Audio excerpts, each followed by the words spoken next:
Hello, everyone, and thank you for joining us for today's session. My name is Danny, and I'm the event planner for the New York Reactor space.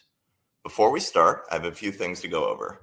Please take a moment to read our code of conduct. We seek to provide a respectful environment for both our audience and presenters. We encourage engagement in the chat, but please be mindful of your commentary, remain professional, and on topic. Useful links will be shared in the chat. The session is recorded and will be available on demand 24 to 48 hours on the Microsoft Reactor YouTube channel. Which brings us to today's session. It'll run for approximately 1 hour with time for questions throughout. I will now turn it over to our speaker for introductions. All right. Welcome, everyone. Welcome to Microsoft Reactor. You can see myself and my co-hosts here. We are the Microsoft Security Insights show. For those that aren't familiar with who we are, we're going to go around the horn here, our little Brady Bunch squares, and introduce ourselves. But I do want to talk about really quick before we have our guest on what this show or what this show today is all about. This is our third annual for the Microsoft Security Insights show. This is our third annual celebration of Women in Cybersecurity Month, and we thought, hey, this year let's make it a little bigger. Let's have our blowout finale on Microsoft Reactor, the Microsoft Security Insights show. We actually run this show every Monday at 5 p.m. Eastern. It's a live show, live video where our audience participates and asks our guests questions.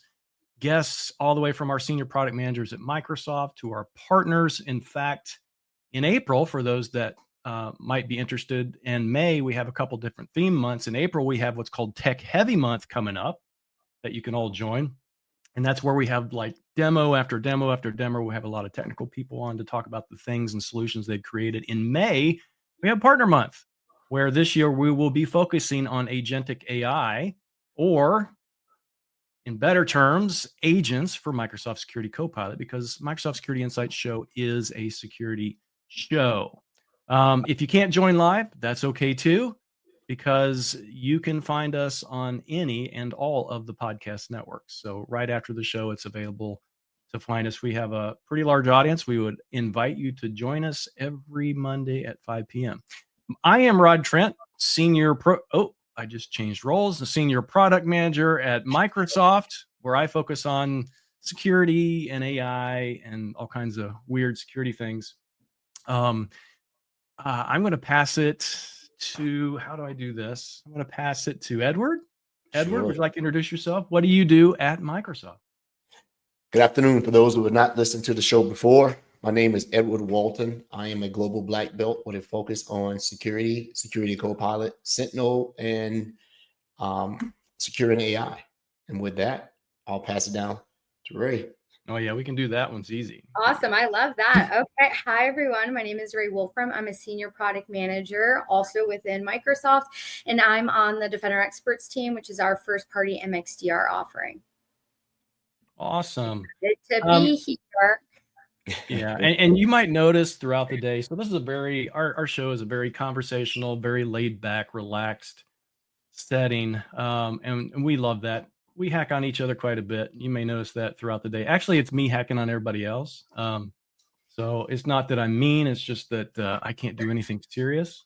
So you'll find that out throughout the day as well. So this is our the third year that we have done this Women in Cybersecurity Month. We have just finished up. How many shows do we have this month already? Like six shows. Yeah. You can always go back to our YouTube channel or our website at microsoftsecurityinsights.com and find our previous shows. We've had some amazing women on this month and all throughout these 3 years that we've been doing this, and they're all still super applicable. A lot of times, you have a podcast or you have a show and you go back to old episodes, you're like, if it's technical, those things have evolved to the point where they don't even matter anymore. But these theme shows, these Women in Cybersecurity, this Women in Cybersecurity Month, it's always applicable and always valuable. I've gone back and listened to some of those even more recently when we had people on like Vasu and Ann Johnson and things like that. So this is something that's been, I think, to all of us very important and something that we have attempted over the last 3 years to make evangelize and at least make it highlighted to the point where we think it's super important. Everybody should understand exactly this gap that we have in cybersecurity in the industry. Welcome, Brody. Brody's on mute, but good morning, Brody. We've already gone around the little squares to introduce ourselves. Would you like to introduce yourself real quick? Thanks, Rod. Good morning, everybody. Brody Castle with Microsoft, EAG Security, Industry Solutions. I'm a consultant and architect in the security space, identity, security operations, data protection, AI, Azure infrastructure. You should probably start with the list of things you don't do, because that would save us time. I don't know. He's still asleep. He's mad at me. Look at him. He's already very early for Brody to our guest. Very early. I'm just trying to keep it down because baby girl's got a good sleep going, and she's had a couple rough nights. So I'm just trying to keep it real low. We'll understand. We'll ask our first guest to keep her voice low as well. So yeah, all good. But yeah, this is an important month for us. And again, we wanted to use Microsoft Reactor this year to reach an even larger audience about this thing that we're trying to evangelize. We've had some on the show over the past 3 years. We've had some very high profile people at Microsoft and other places to come and talk about their experiences being women in cybersecurity and in IT in general.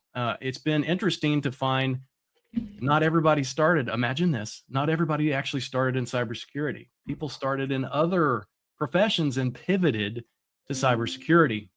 And I couldn't think of anyone better to literally start out our show, this event for today, than someone I think is probably one of the more high profile body recognized in that Donna Sarkar. She's going to be our first guest, and she actually has a presentation today, and then we're going to discuss that and her experiences within the IT industry here right after. So I want to invite Donna Sarkar to go ahead and come on and get started. I know she has a lot of things to do today as well, so we'll get her on just as soon as possible. So thank you. Hey everyone, thank you so much for letting me crash your show. By the way, I've seen this show before, and y'all are troublemakers. All of you are troublemakers. Exactly. I like that you come on. I like how you harass each other. That makes me happy. Can we harass you? Is that okay? Yes, Is that loud? Definitely. HR approved. HR approved harassment. Okay, hassle. Let's use the word hassle. Okay, so the first thing I want to say is, Donna, your mic's terrible. Is it? No, I think it's my voice. I think my voice is terrible. It's different. It's a little tinny, and I know that you have a beautifully mellifluous voice. I know that you are known for your projection, so it's probably the equipment. That's a good word, Ray. That's a good word. Sorry, Don. I just wanted to go right out there and just throw that out there. Those Canadians. I appreciate you. Oh, I know why. It sounds like you're on the wrong mic, I bet. Yeah. Yep. Hang on. How's that? Sounds way better. Way better. Sounds way better. Wow. This way better. Donna, you sound amazing. Thank You're you like for next joining door. us. You like that? We harassed and debunked a thing in 1 second. Hassle too. There was some hassle. Okay, so I have a million things to tell all of you, also your audience, but I'm just going to show you a little bit of things, and then we're going to have a fun conversation. So I'm going to share a set of slides and PDFs. I'm sure you're not supposed to share your screen the way I'm doing right now, so everyone can just imagine I'm not for a second. We have a minimum 100 slide requirement. I hope you brought it. Okay, the good news is I have much more than that. Congratulations. That's right. I thought I was in therapy at first. I'm going to show you a couple of things. You're going to correct your reaction. Don't challenge Donna for slides. And believe you me, we're gonna have shenanigans. We are. Okay. Is that seeable by all of you? Dan, you should probably, our producer, you should probably push that too. Yes. Very good. Thank you so much. Yeah. Oh, okay. Yes. My ad. Okay. All right. So can you all hear me okay? Will someone chime in and just let me know? Okay, perfect. All right. So first of all, I had intense imposter syndrome coming into the security space from a very traditional dev space. And over the last, let's say, week, I've kind of gotten over it because of, a little situation in the US right now where it's not the specific activity. It's more about the lesson in be very careful about where you discuss confidential information. Signal, WhatsApp, whatever, it does not actually matter. But there are certain places that you should discuss certain things. But more importantly, you should be aware of who's in the group. And I just thought this series of tweets were amazing. And I like to share them with people because it is only war plans if they're from the war plan region of France. Otherwise, just sparkling, private knowledge. So one of the things that I've learned recently is that when we're talking about cybersecurity, a big topic that's driving the conversation is, of course, AI and agents. And that is the space I work in as my primary thing. With cybersecurity as a thing I'm learning about a lot in real time, because it turns out security is probably the most important part of agents and AI adoption. So when I get into a conversation with a group of customers or even my fellow employees, I ask them a question, which is, what is your bought-in factor of AI? And the scale, bottom to top, is level 1 is, I'm like, it's hype. I don't think AI is really going to do anything different. I'm just going to hang out and just wait for this hype phase to pass. Okay, that's first level. Second level is, I'm not sure AI is going to change my business or my job, but I'm curious enough to follow along and watch the train wreck happen. So that's level 2, train wreck. Third one is, AI is going to change my business probably, but I want to wait and see what's going to happen and see what that guy does. Okay. Fourth one, AI is going to change my business. I'm not sure how. I'm quietly going to do experiments over here and try not to get fired and see which one of them sticks. So once it works, I'm going to act like it worked. And if it doesn't work, I'm going to act like that never happened. And then there's level 5, which is I am all in, ready to lead, do the thing. Now, what's been very interesting is watching people go up these levels a little bit more every single month. So complete and utter non-believers 3 years ago are starting to be at level 3, 4 now. No, not everyone's at level 5, to be clear. A lot of people are still saying, sure, yeah, I will change my business, but I don't know what to do about it. So I myself have gone from level 1 to level 5 over the last 3 years, and it has been an eye-opening journey. So what does that look like?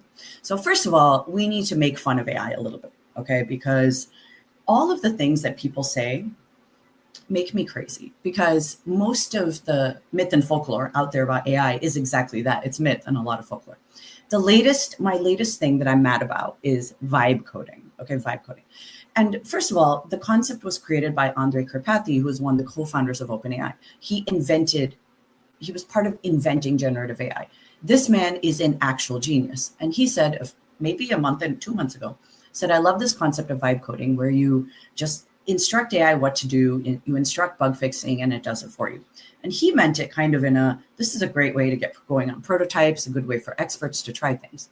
So of course we take it all very, very literally, everybody in the tech industry.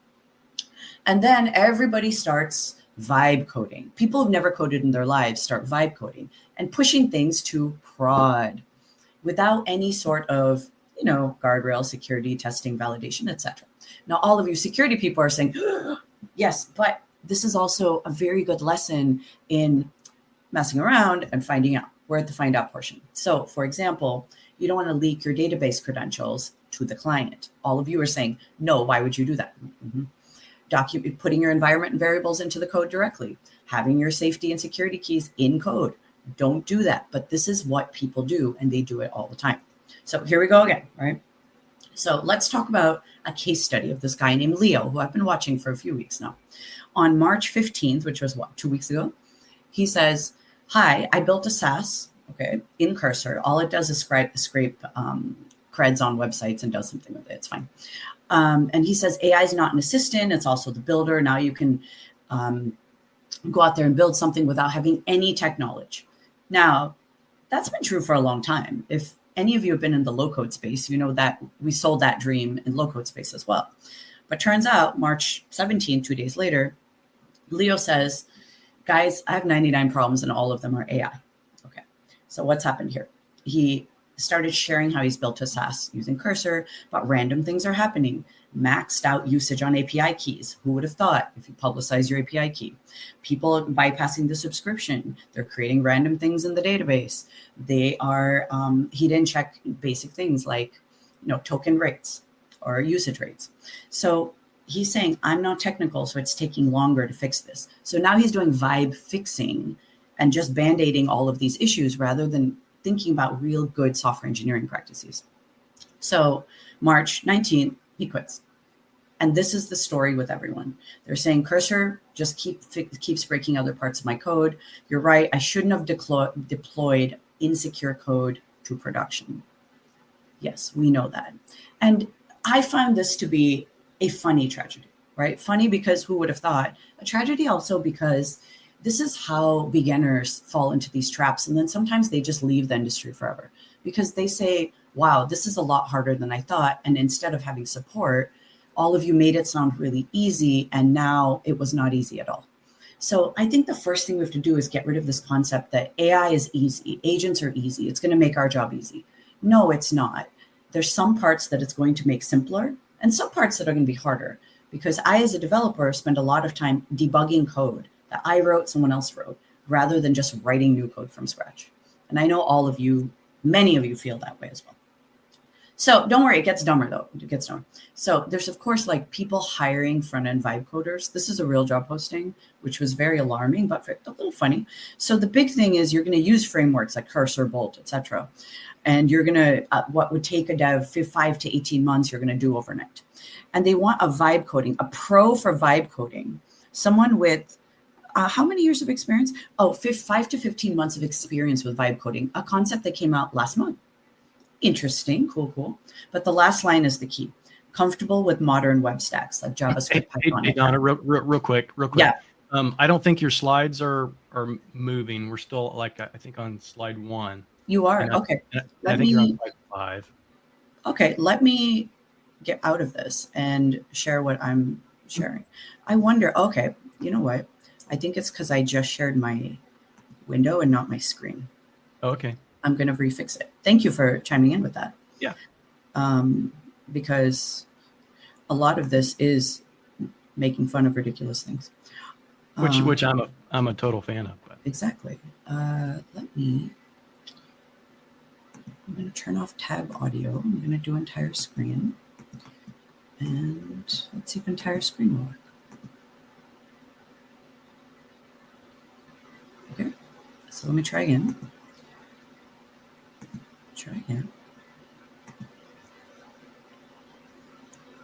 Now, Rod, can you see slides? Yeah. I see March 19th, we quit. All right, perfect. And so this was dumber. Okay, there you go. All right, perfect. So this is just, I made fun of vibe coding. But the point is this is the Andres vibe coding thing. This is the poor guy deployed to production. Here's poor Leo's adventure.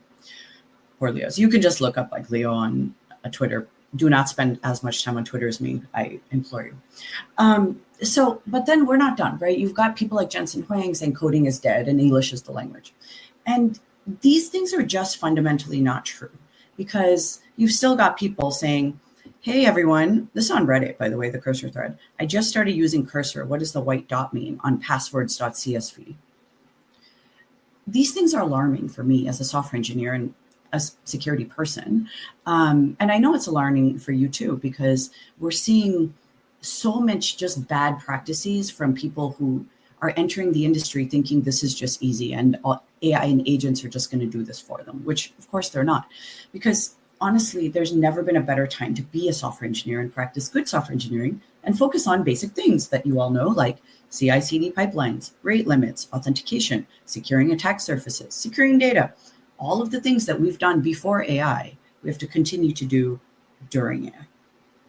So people are sick of hearing about AI misinformation because we're just random and weird. We've got a bunch of billionaires fighting about AI, like the Elon Sam Altman fight du jour, where they just snipe at each other about AI and everything. And then the tech industry, we're annoying. We jam co-pilots and AI and agents into legacy products and try to add value or AI-fy our products. And it really is like putting a soap dispenser thing into a bar of soap and claiming we're doing AI. we're also very out of touch, where you've got high profile people in the world, investors going out there and saying AI is going to turn all physical monetary objects to cost zero, and then we're all going to live in a utopia where we don't need money. And everyone is confused about how we're going to pay rent, right, in this utopia world. And then, of course, we're claiming the robots are going to watch us while we sleep, which I'm just telling you, no one likes that. No one likes that. So there is good news, though, right? This is me making fun of AI, but education is one of those spaces where AI is actually starting to make a big difference. There was a really nice study recently that showed both in Nigeria and at Ivy League universities, people who use AI are able to accelerate their learning on their own and not get left behind, especially the people who may struggle because they come from some sort of a non-traditional background. And then, of course, a lot of medical professionals are using AI to augment diagnoses, and that's been actually going very well. But again, it's in the hands of specific industries doing specific tasks rather than vibe coding something new that you know nothing about. So that's state of the industry. So what's going on with Copilot and AI at Microsoft? Well, first of all, we're in your business, and we are really intense. Some of you probably have noticed that we've got a Copilot or an AI product for everything. We have 108 plus Copilots, I think, and a lot of the products have got kind of AI generated things going on in the products. And the thing to know is this is still very, very early. We're on year 2.5 at this point. Much of the stuff you're seeing are experimental and in evolution mode. None of them are complete. No one is saying, okay, this AI product is done. Let me rubber stamp and put a bow on it and we are done. Every single Copilot AI is always iterating in real time. And one of the things that I talk to people about is this thing that I call a third rodeo. So what is the third rodeo? A lot of us who've been in the industry for a while, like me and Rod, many of you, remember when we introduced the concept of desktop apps and they connected to the internet one day. This was your Lotus Notes now is able to dial up via modem, that crazy noise. And suddenly you can send and receive emails in Outlook. Suddenly you're able to save things over there. So we went from not being connected to being connected. The next phase was when we went from desktop apps to mobile apps and cloud apps. Now, the first time we went to mobile apps, what we did was we jammed a scroll bar into websites and put them on a phone and acted like they were mobile apps. That was very annoying. All of these apps, you have to scroll up and down. That's kind of where we're at with AI right now. We're jamming on a chatbot and doing AI. But Shazam was one of the first apps on mobile that really took advantage of the power of a phone, which was the microphone, the accelerator, the speaker, etc. And Shazam was so simple. It was made by a dude who was super tired of asking, what is this song? So it's just hit the big button, get your song, move on. It did one thing, it did it very well, but it was not possible before the mobile app revolution. Right?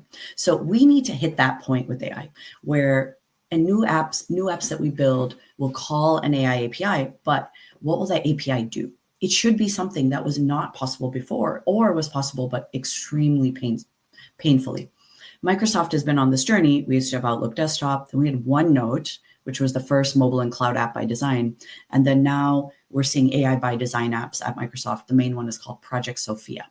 And that's like an analytics tool for your enterprise.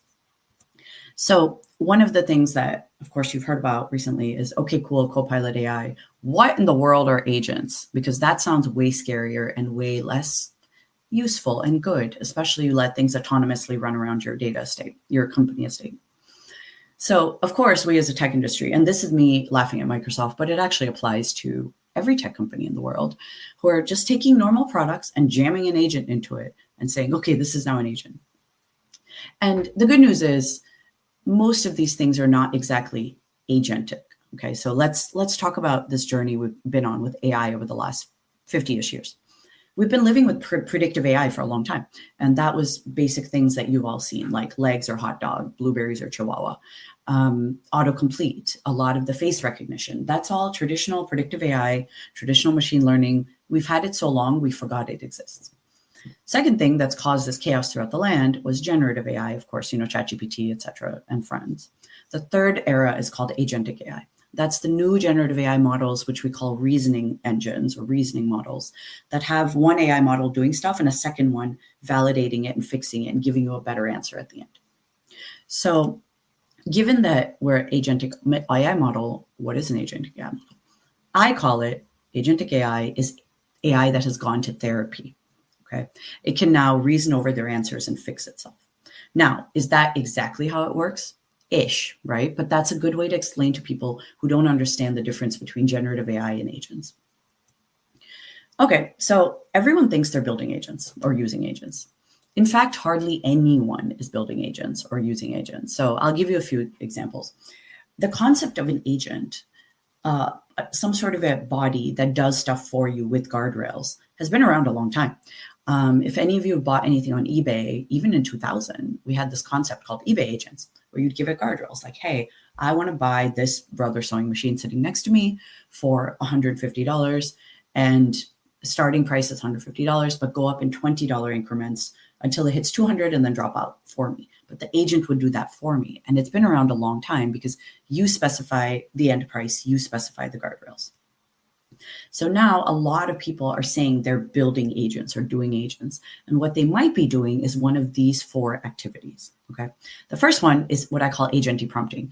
This is where you are engaging in some sort of a role play situation with a Copilot or an AI product. And you're saying, you're going to be my coach, simulate a scenario. You give me a scenario, I answer, you grade me on my answer. Just a big prompt, right? Just a super prompt.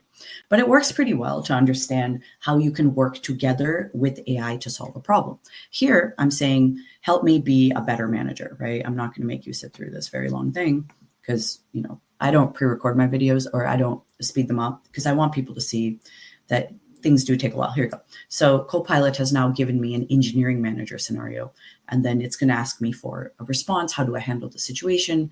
And then we move forward with the next one.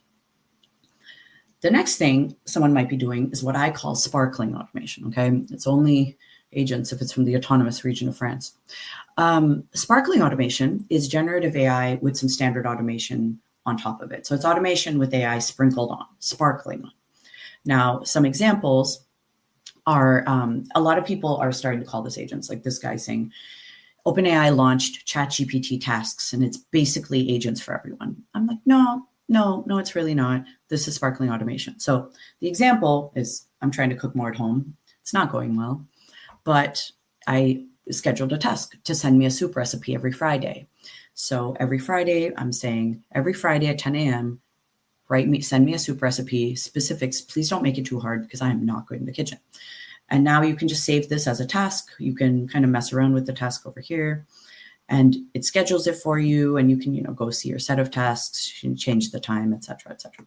So what happens here in this case? Sure as heck, every Friday I get a 15-minute soup recipe, 15 minutes or less, and it launches into just a ChatGPT window. Now, I continue to ignore the soup recipe because, again, I'm not great in the kitchen, but this is what I call just sparkling automation. So they could also be doing what I call RPA, robotic process automation, which is step-by-step activity on a screen. Now, this is OpenAI's operator, but there's a lot of these tools that exist. This I find to be very slow. So I'll say, find me a flight from Seattle to Paris one way on August 29th. And what it's going to do is going to open a tiny little browser and click in it. Now, what I like is the sandbox browser. So it's not messing around in my browser, in my environment, but it does take a very long time. Look how long it's taking. This is not slow internet to bring up Delta Airlines and actually step-by-step bring me flights. So the third thing they could be doing is doing a call to AI that calls other AI, like OpenAI's deep research. I got this $200 a month subscription because I find it pretty interesting that I can get a very detailed report, a plan, a strategy paper, some sort of an artifact that is an intense 25-page in-depth activity. And this is just for fun things too, like plan me the most detailed itinerary in the world in Italy, or tell me a lot about German companies using AI. And some of these things are actually quite good because you give it a prompt, then it asks you a bunch of questions, you have to fill it out. So it's like working with a mini consultant on some of these things. again, I wouldn't replace people with this. I would more ask people to use this to give me something starter that they refine with actual industry knowledge and information. So doing this over here on the side, you get the list of references and resources, which I think is helpful, because then you can see how legit is the stuff that you're getting. So deep research, pretty interesting. If any of you ever want me to run a deep research query for you, hit me up. I love learning from other people. Okay, so those are all what I call sparkling automation. None of them are autonomous agents operating on their own and doing stuff. And the way I think of an agentic workflow is you set a goal, you take the prompt, right? And that is set as a goal. Second step, you take the goal and make it a plan. Third step, you execute the tasks. Things start to fall apart in step 3, because if one step of the task didn't work, then the results will be wonky, especially go through the loop. We're going to see a lot more examples of agentic workflows over the next year, many years, because we're just starting to settle on an industry definition for an AI agent. And this definition from Microsoft CTO office is an agent is a large action model, whatever language model powered entity that takes digital or physical inputs and outputs one or more actions to accomplish goals. Now, what is an action? It's more than just a response. It's some sort of a step. So that can be automation, it can be another call, etc. So all of the examples are, AI agents, but they're not autonomous. And that is important to know, that there's a big difference between AI agents and AI autonomous agents. We don't really have autonomous agents yet, and that's okay. So 3 basic activities that agenty things we all see examples of. One is, of course, plan. Take a thing, break it down into tasks. Second one is review. This one generates a thing, this one reviews it. And the third one is tool use. And that is, hey, go to the web and bring me results from this. Hey, go to my automation and go grab this info from the database. So these are the 3 things today that we're doing because we know how to do them. We've already done them before many times. Now we're just using AI to do them better. So as I tell everyone, if you look at the Nokia flip phone example, when phones hit the market, we started with, what was the first mobile phone? You drive up to a payphone and call. Second one, a clunky car phone. Third one, the Nokia flip phone that many of us had. The fourth one is the iPhone, Android, etc. era. So we're very much in the Nokia flip phone era, migrating to the iPhone era, because we're starting to find use cases, but we're not at the point where we can't live without AI for 5 minutes and we use it for every single thing we do. But for agents, we're back in year 1 because it's still clunky. We have yet to find great use cases, and it will only emerge when people like you get involved to define those scenarios, right? Because the cell phone only became useful when devs, IT people, makers actually started saying, you know what this device would be good for? A cash register, a flight pass, a movie pass, a thing to watch TV on, etc. So we've released some design principles from Microsoft as part of this free AI Agents for Beginners course. You can just look up Microsoft AI Agents for Beginners, and it's a 10-part course. It is Python coding, but even if you just read through it, you'll get a much better idea for what agentic future awaits us. So I've written the design guidelines with help from the CTO's office, and they're actually just good engineering practices, and they follow along with the EU AI Act, which, as you all know, is a big deal in the AI space. The first one is transparency. Let people know this is an agent. Control. Let people be able to modify the agent, what it knows, what it doesn't know. And the third one is be consistent. Don't come up with random new UX that's confusing for people. So there is no one agent to rule them all. I'm just showing you an example of some of the Microsoft ones. There's low code things that you can adopt out of the box. There's low, medium code ones that you can extend using plugins and connectors. There's high code ones that you can build from scratch. So all depending on what you're interested in, I recommend you get hands-on with agents so you understand what they can do and what they really can't do. So next question, of course, how do I get skilled up on AI and agents? And I think the most important thing to do, honestly, is just get hands-on. And one of the things that I encourage people to do for themselves or their customer, if they're working with customers, is choose some job roles and just go through a few things. Okay, so I'm going to walk you through it. My workflow, this is what I do with customers when they hit me up and say, Donna, I don't know where to use AI in my work. I'm like, that's cool. I got you. So first, figuring out who is playing. Right? Is it IT, like IT security, IT admin, IT devs?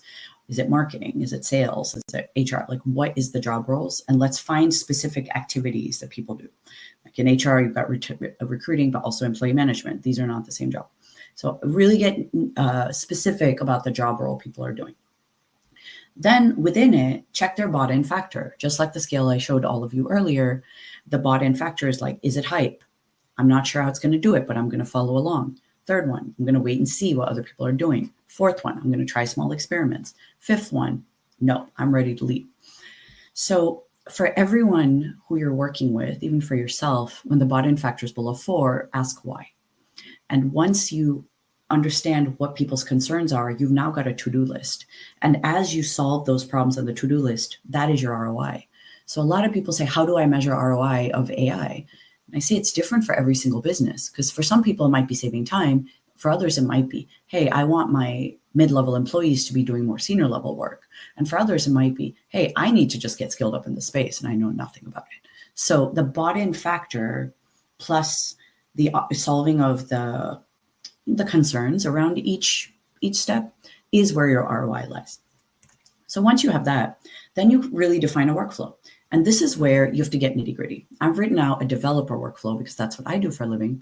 But you take just a workflow of your normal job, your job to be done, right? And say, where can I actually use AI to help augment my work? So for me, for a developer, a big job is requirement gathering. We talk to customers, look at the ADO database, customer bugs, etc.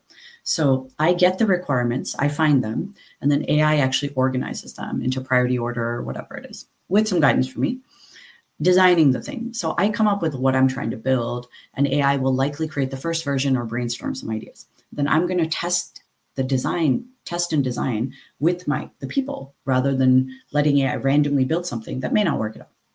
And the third part is building the thing, where I'm going to figure out which product to use, what prompts to use, how am I going to architect this thing, and AI is going to probably do the first version. And then I'm going to go and fix all the bugs. I'm going to vibe code the bugs. And this is where I've realized the most interesting part is being able to fix AI rather than just saying, it did something, I don't know what, let me push to production. And then, of course, good engineering practices that not everyone does, but we should, is you got to test the code, document the code, maintain the code. And AI is a good augmentation engine for all of these spaces. So one of the things that I find very interesting about this is my job itself has not changed, but how I do it and what tools I use, that has changed. Not super dramatically, but enough that I'm noticing differences in my workflow and differences in my energy levels and productivity levels. I'm not saying, AI does 90% of my work. That's just not true. I kind of am doing different work because AI enables me to do those things. Okay, so a lot of people who are scared, I say, adopt something that's not going to touch your data. Like Microsoft Copilot's an example. Choose something enterprise guardrail that doesn't touch your data. Just use it for work-related things. I actually use Microsoft Copilot to find all my tax forms the other day because I have absolutely no idea where they are. I get a million emails saying, your tax forms are here. And then I said, can you find all these 5 tax forms that I need? And it actually came back with all of them, digging through my email, that was cool. That was a use case that I did not work last year. I tried last year, didn't work. And year before, I couldn't even think of it. So what's the word for 2025 upcoming?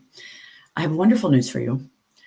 And also terrible news. The wonderful news is you're going to be very, very busy. The terrible news is you're going to be very, very, very busy.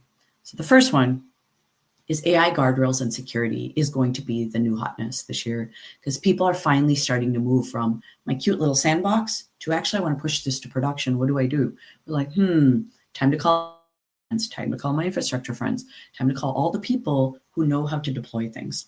So there was this fascinating McKinsey report that says 65% of orgs have adopted AI in one business processes, but only 33% worked on mitigating cybersecurity risks. But the ones who followed risk management, they were the ones who saw the highest returns because they had the least number of issues. So the people who actually did the work properly saw huge returns. The ones who didn't generally pulled their AI product out and said, nope, too risky, too weird, too unknown, etc.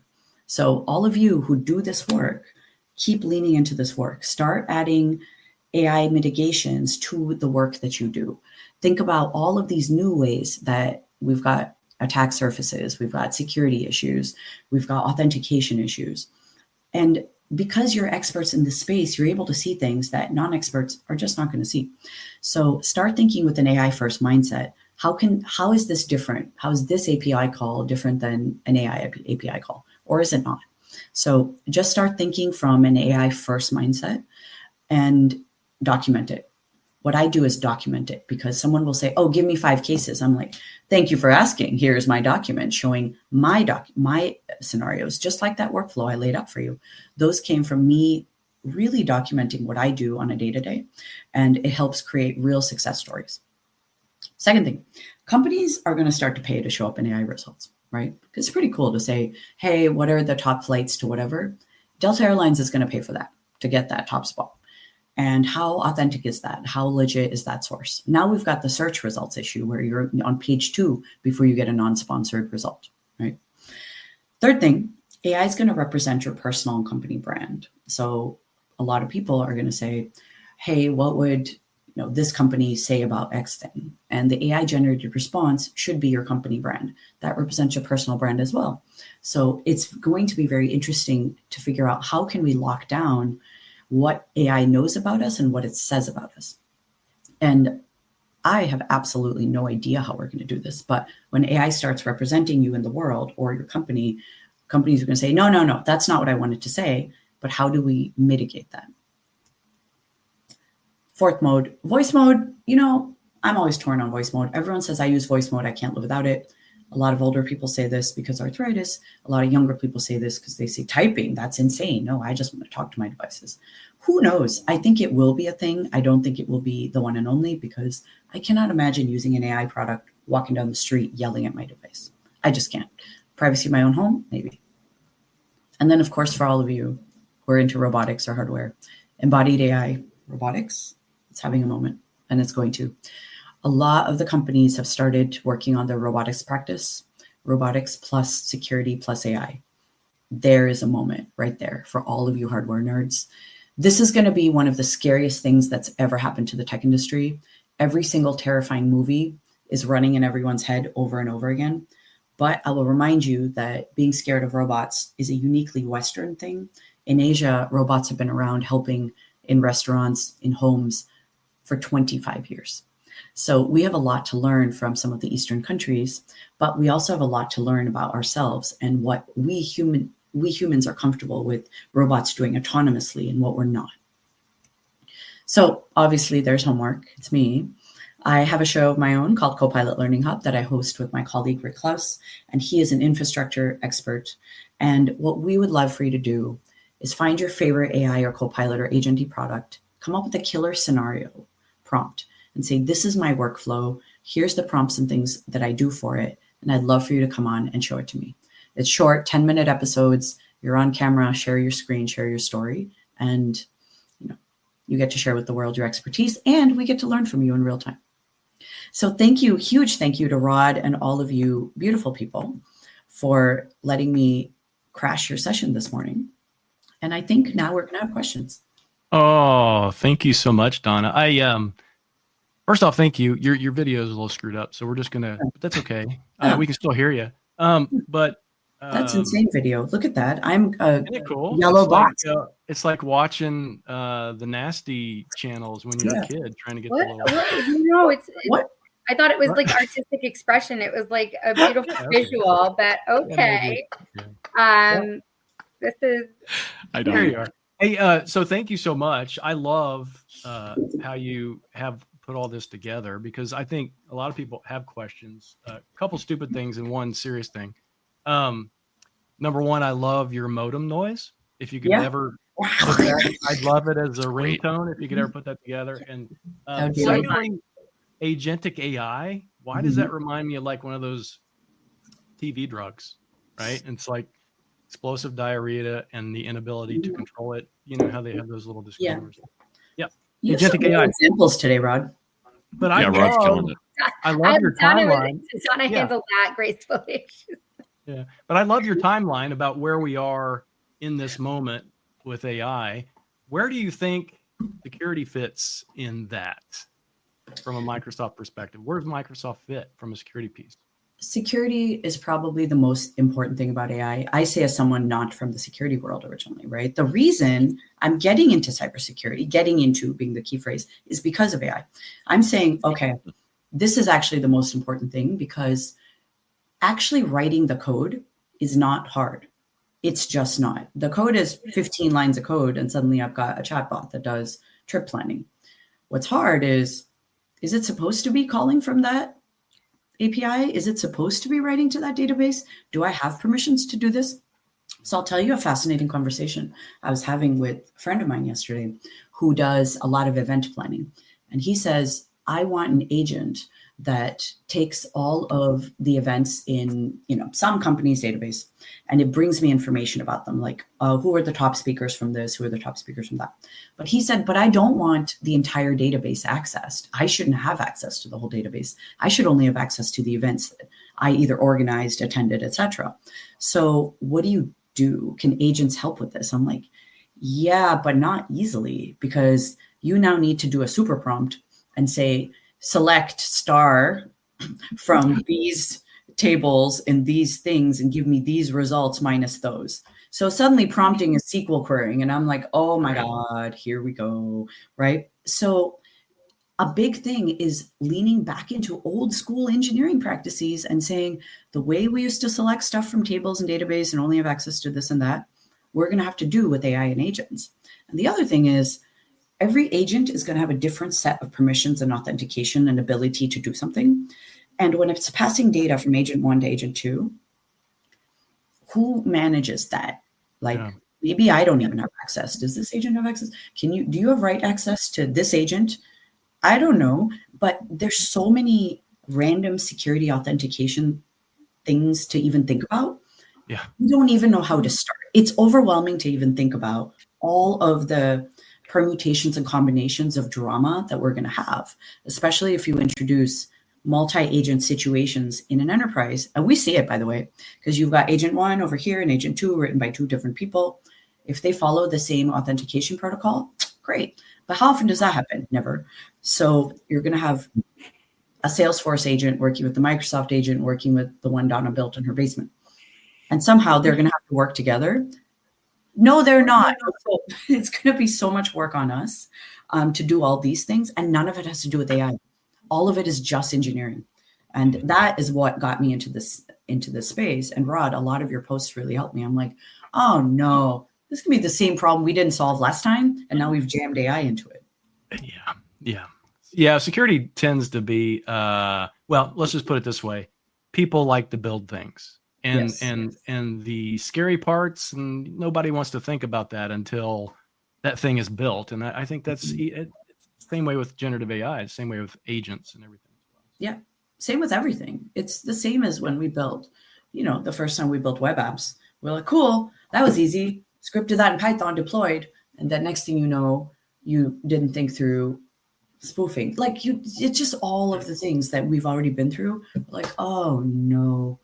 And this just adds another call to another random thing that brings back data and can write to stuff. So everyone's going to do what everyone does, which is have everything be read-write by default, like we do with files. Yes. And then now we're like, oh no, we have to roll that back. So it's never been a better time to be in this space. In terms of doing a deeper dive on the guardrails, how do you feel like that we have a social responsibility to help ensure the best practices, security practices for engineering these agents? And what would that look like? Well, because it's the Jurassic Park problem, right? Kat mentioned it a couple episodes ago. It's not that we can, but should we? And if we should, what does that look like? So I think one of the things that is true is that the industry is going, right? It's happening. It's already happening. Should we or should we not? We're past that question at this point. Like the Raptors are in the park. What are you going to do? We're done with should this even exist? A lot of people are still like, AI shouldn't exist. I'm like, my friends, that, whatever has left the stable a long time ago. There's no putting the genie back in this bottle, analogy du jour. What we can only do now is come up with guidelines around 3 guardrails that everyone has to do. and then 3 guardrails that you should think about doing. Okay, so for example, when TFA first came out, MFA, multi-factor authentication, people thought it was the most annoying thing in the universe. I was there, by the way, for multi-factor authentication for Windows. When you had to go your first time setting up your Windows device, it'd send a code to the thing, and everyone's like, you're putting so many roadblocks in everyone's way. Now your grandma is not going to be logging to Windows because she has a cell phone to get a code. I'm like, yeah, but there's an email address. How she? I'm like, I have so many issues with what this conversation was. But people, we had the biggest fight. We used to have the biggest fights, and security friends would come along and say, folks, you don't want to get hacked. They're like, I'm never going to get hacked. MFA is a guardrail I don't need. Okay. And it took how long for MFA to be standard? Now, if you get an app that doesn't have MFA, you're like, this is no good. This is bad news. Like my banking app doesn't have MFA, you're a bad bank, right? So it took a decade for it to become normalized. And this is going to be like that, where until we get bit, people aren't going to realize the importance, sadly, right? Sadly. So everyone is going to deploy AI. And with the Copilot-y things, it's fine because it's like enterprise guardrails are already built in, fine. Agents doing things autonomously, it's going to be like the great file overwrite issues we've had before, or pulling customer data and shipping it off to the internet. We're going to have those problems. They're going to happen. And then companies in that industry are going to freak out and say, did you hear what happened to that bank? We don't be the WAMU of AI, right? And then we're going to go through this. Then everyone's going to learn their lesson. And then they're going to call all of you. And you're like, hello, I am here to save the day, like I did the last 5 times. So it's going to be the same. We're going to mess this up. It's so important for security professionals to have their toolbox ready to go. Is to say, my specialty is saying, okay, let me see here, just like plumbers and electricians, you got your toolbox and you say, what is the process I go through to ask people, what have you done here? It's which products have you introduced? What permissions have you given all of them? How do they do interoperability between themselves? Who has control over them? So it's asking a set of questions and just having that ready to go. It's diagnosing, right? And once we diagnose, we actually know how to solve most of these problems. Right. It's not like most of them are brand new things, but it's being able to diagnose in AI generation or generative AI environment what people have done, because people are just ragtag buying and deploying products that they don't understand all of the endpoints and what the permissions are. Yeah. It's capitalism. People are just flying by the seats of their pants, and security is generally coming in as a reactive aspect. But it sounds like you're a huge proponent for proactive security engagement from the beginning. And, I am a huge fan. Huge proponent. I say, listen, if you're going to deploy AI, you better call some security professionals yesterday. If you're even thinking about it, have them validate that thing before you go and pay money and buy it. Yeah. Because most of these products should come with guardrails. If they don't, if you're a product that's like, I have no guardrails whatsoever, and it allows your employees to have the most freedom, we're like, warning, right? But that's the shtick of some companies. We're like, it's completely like marketing agencies. They're very promiscuous. They want to be able to look at each other's stuff all the time, right? But that's different from like a public sector government, which is locked down, banking, et cetera, right? So, like gaming AI is going to be different than education AI. They're not all the same. So I think it's really important to figure out. I'm a huge fan of the niche, right? My specialty is this kind of business. I know everything about this kind of business. I know every law, every regulation. And these highly regulated industries tend to lean in on people they've worked with before because they've already disclosed a bunch of information they didn't want to. So may as well drag them in for the AI thing. So huge fan. One of the things about securing it is you sort of said it. It's about containment of access to other repositories of information and or resources. But the biggest thing is we try to make this sound like it's making AI better. But what about securing wrong answers or wrong information disseminated from information because it wants to please? And that needs to be a security vector. That how are we making sure that this particular application's intelligent application is not giving you wrong answers, right? Because think about some decisions are being made on it, or deliberately giving you wrong answers because it now wants to make sure its accuracy level goes up. You think that's Yeah. something that's going to come into the picture here soon? So what's interesting is that's probably the first part of what I call trustworthy AI, what we all call trustworthy AI, right? So trustworthy AI from Microsoft was responsible AI. Now it's evolved to trustworthy AI, which is we have 6 of these responsible AI principles. Security is one of them. Privacy is another one of them. And then we've got all of these other things like fairness, giving the same response, doesn't matter your last name, right? We've got inclusivity, which is actually accessibility. Do people with disabilities have access to being able to use your AI product? Then there are things like how do you think about geopolitical issues and all of this stuff. Now, what's very, very interesting is this is the fuzziest, most complicated space of AI by far, because who decides what is a good answer? Like the parts of security I like are the binary ones, or the yes or no. This is good. This is bad. This is good. This is bad. Yeah. The gray area though is wickedly hard because, like 2 examples, right?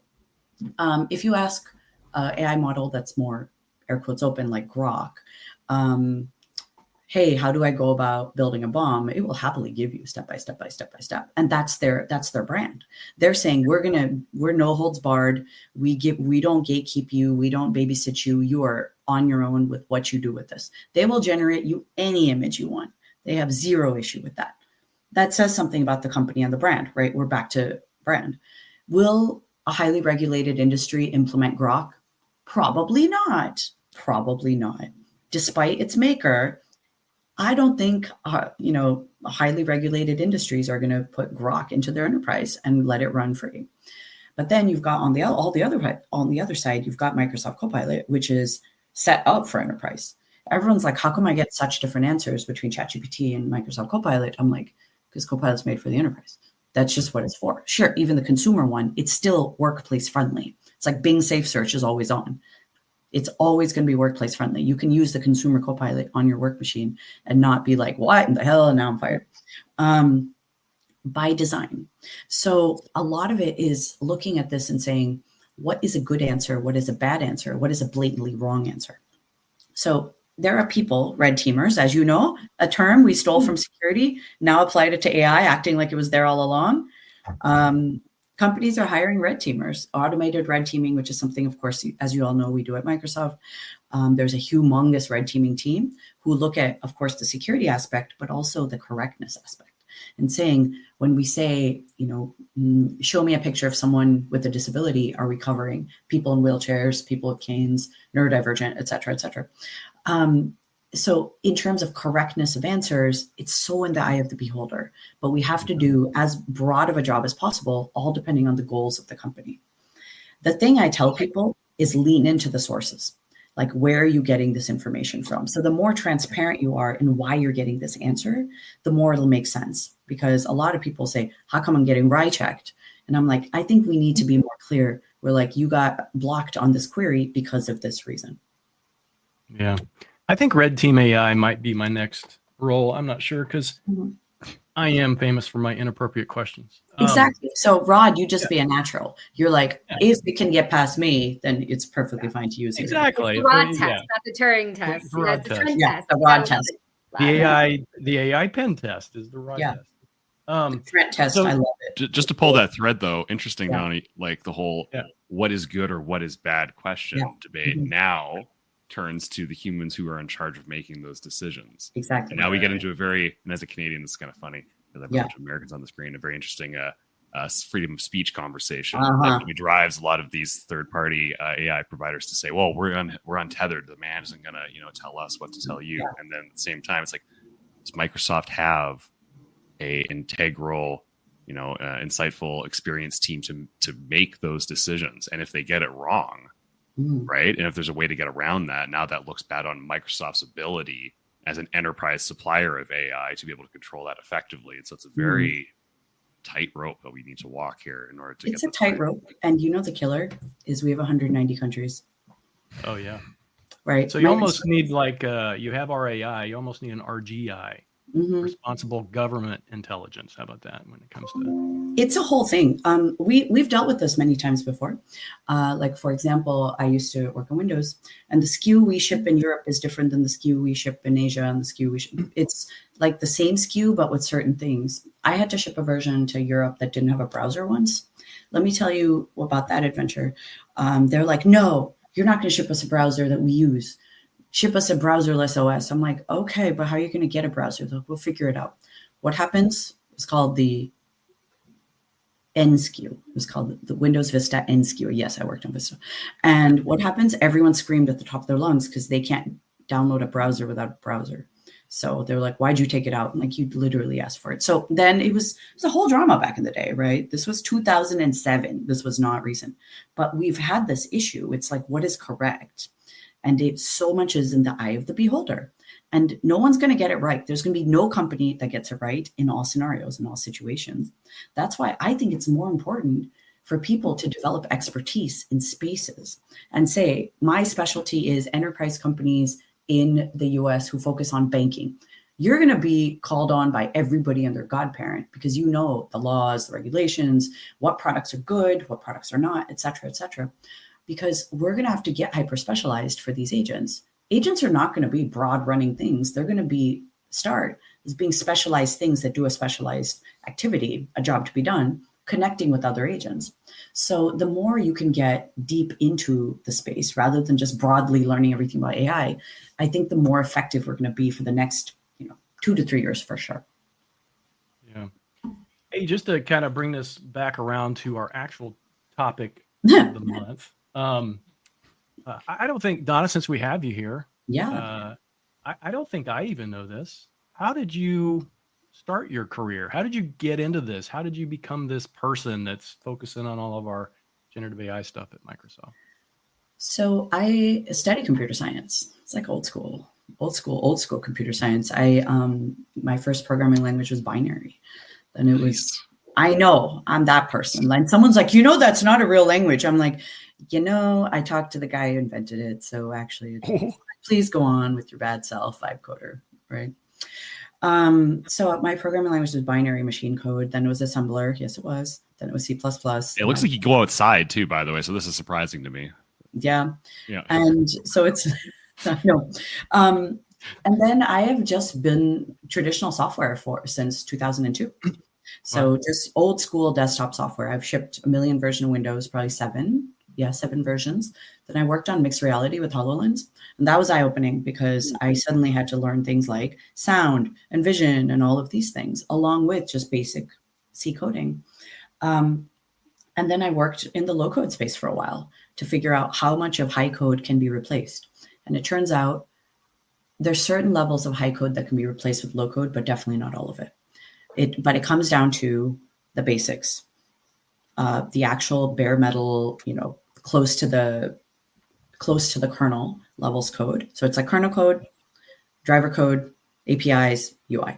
You could replace a lot of UI with low code, but you're not replacing APIs with low code, and you're not replacing drivers with low code. And you're not replacing kernel code with low code. So turns out low code's taking our job, just like AI is taking our job right now.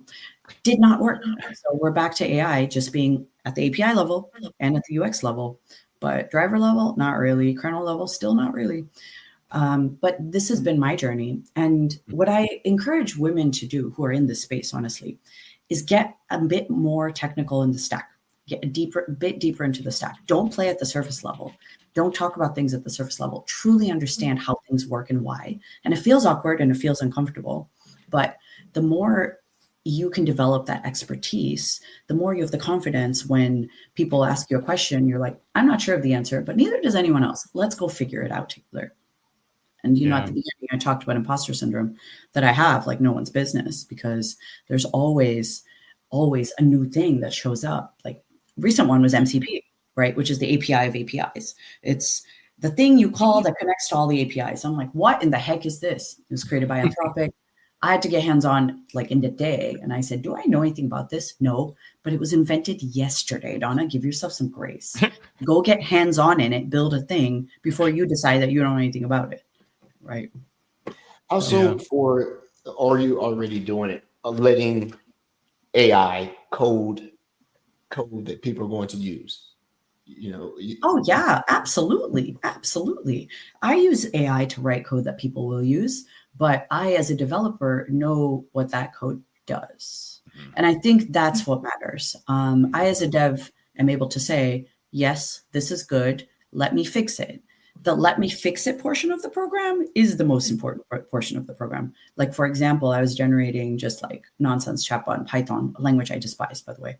But I know enough Python to be able to say, oh no, this is not going to work because suddenly I haven't done my environment variable setting correctly. I haven't put in error handling around the code the way I should. So I had to put in my own error handling, my own logging, my own everything I think of AI as being a library. Like, yeah, I called a library. I better know what's in the library and how to use it.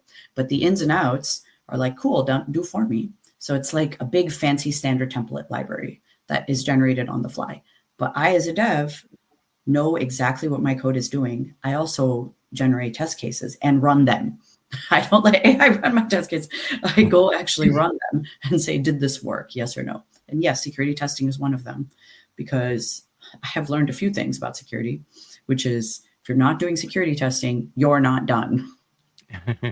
Are we starting to get more reliant on AI checking for bugs and looking for exploits inside software? Or... I don't think so. Yeah, no, I don't think so. I think AI will do some of it, but I don't think we're going to be able to say, I had AI for security validate my code, therefore I'm good. I would not be comfortable with that. Anyone who's shipped software in their lives would not be comfortable with that. I want a real professional person, and that will continue to be true, right? Because there's some things people don't mess around with. And I mean, the wise ones don't mess around with. And what it takes are people to get bit 1 or 2 times, and they're like, I'm going to call a pro, like that guy, like the Leo guy from the internet. Yeah, a bit. Well, my thoughts were taking known exploits and putting them to a database, and then looking at incident response methodologies that may be published, like SANS or whomever else they're doing it, and then now telling AI, hey, there was a previous CVE and or exploit of this type. Yes. Reading through the data, yes, 5 possible exploits that are similar to this that require so and so. Are you seeing that in the wild, or is that feasible with the negative actors doing that? I think it's feasible. I see it in the wild-ish, right? And, we talk a lot about Security Copilot, which is saying, go and do validation of this thing using examples like that thing over here, which is really good for people who know what they're doing. Would I, Donna, be able to do this? Ish. Would I be able to do it well? Probably not. I'd call on one of you and say, what are the top exploits for a product like mine? And am I doing this the right way? Which is like, guide me and coach me on which exploit should I think about? How should I frame this prompt? And what is a good answer and what's a bad answer? So much of it is having the expert come and say and oversee the work rather than necessarily doing the work. And I think that's just AI as a whole. We need to use AI to do some of the work, but the oversight becomes important. Recently, I told someone every engineer is now an engineering manager, because we're going to manage our AI product. And every security researcher is now a security researcher manager, whatever you call it nowadays, because so much of it will be overseeing what AI is doing. And the day everyone thinks, we're going to operate without oversight, I'm like, I don't think so. I don't think that's for a while. Like, you look at self-driving cars, they don't self-drive, Waymo kind of, and then we're terrified. So we're not at the autonomous region yet. Yeah. Well, Donna, I truly appreciate your time today. I love that. It just seems like from your career, you're always that type of person that always finds the next big thing. And to our audience, I would suggest that you follow Donna wherever and whenever you can to actually figure out what that next thing is. If you're that kind of person that wants to know what either Microsoft is working on or what might potentially be some big industry thing. So I appreciate it, Donna. This has been great. Donna. Of course. Thank you all for having me. This has been a very interesting experience for me. I'm trying to figure out the poster to your left on the wall. Over here. So I've got a peacock. It's a peacock. Oh. Yeah. So this is all my random art Yeah. Very cool. Yeah. I recently moved, so I set up all my art in the back and random things. I'm also building a perfume line, so that's why I don't have a meth studio. That is it's perfume, not meth. I have to, yeah, they're Donna, like, may I ask, have you always led with your brilliance combined with your irreverence, or is that something that you had to become comfortable with? And I only ask that because, first of all, I think you're amazing, and I know other people think you're amazing. I know Henrik. Shout out to Henrik. He thinks you're a superstar. And I've had fellow colleagues, women in the industry, say that there's not enough. We have women in tech talks, but not enough women talking tech. And you've just been a master class in that perfect balance. So I would love to just get, before you drop, if you can just share, was that part of your journey? Were there obstacles that you had to overcome? I know you mentioned imposter syndrome, but like, did you show up as I'm Donna, or did you have to kind of be in a constant state of becoming this incredible human being? Oh, you have to become.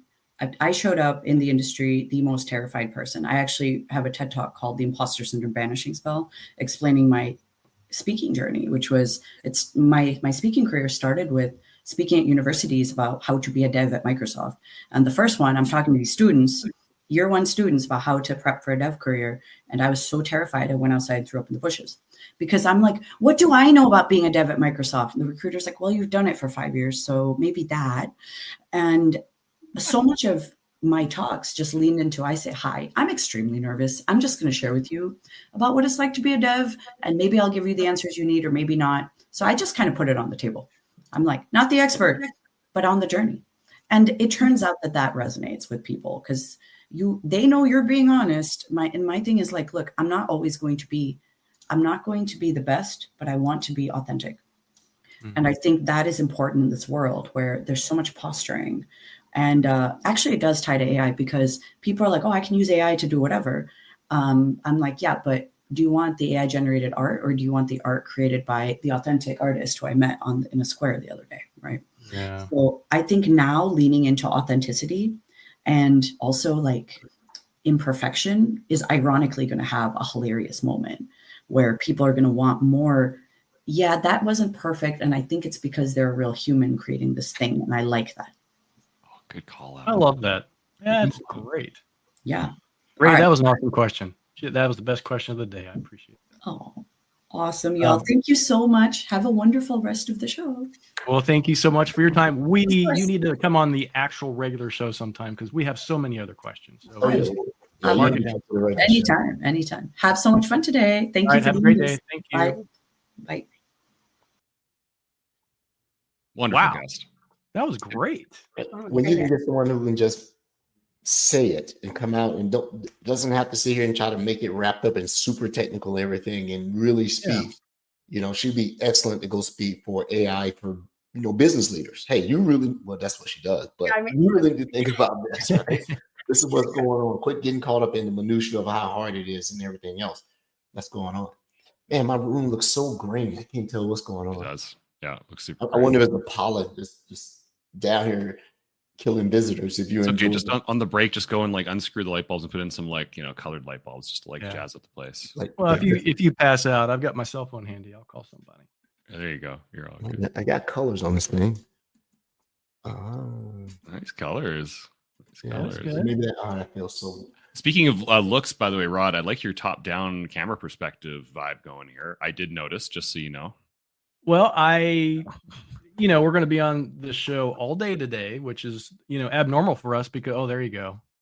It was like Edward selfie moment. And I thought, normally I stand during the day, but I'm not going to stand for 5 hours. So I thought I'd sit a little bit. And it doesn't look too bad. I still have like a little cable I need to move out of the way right there. I wouldn't even notice the cable. I just noticed you're can probably launch the space shuttle microphone arm. I know, right? Yeah. It's right? T-minus 5 seconds. So as we sit here and get ready for our next guest, what did you do over the weekend, Brody? Everything, right? I took Friday off. I went to because Thursday night I won a contest with MS Give, super quick. Cool. The sales leader for ISD Canada was going to take me to a hockey game. but then he is now the president of ISD Canada interim, and so he couldn't make it. So he gave me the tickets, and so I took my buddy. And the local team lost, which is too bad because I really wanted them to beat Dallas.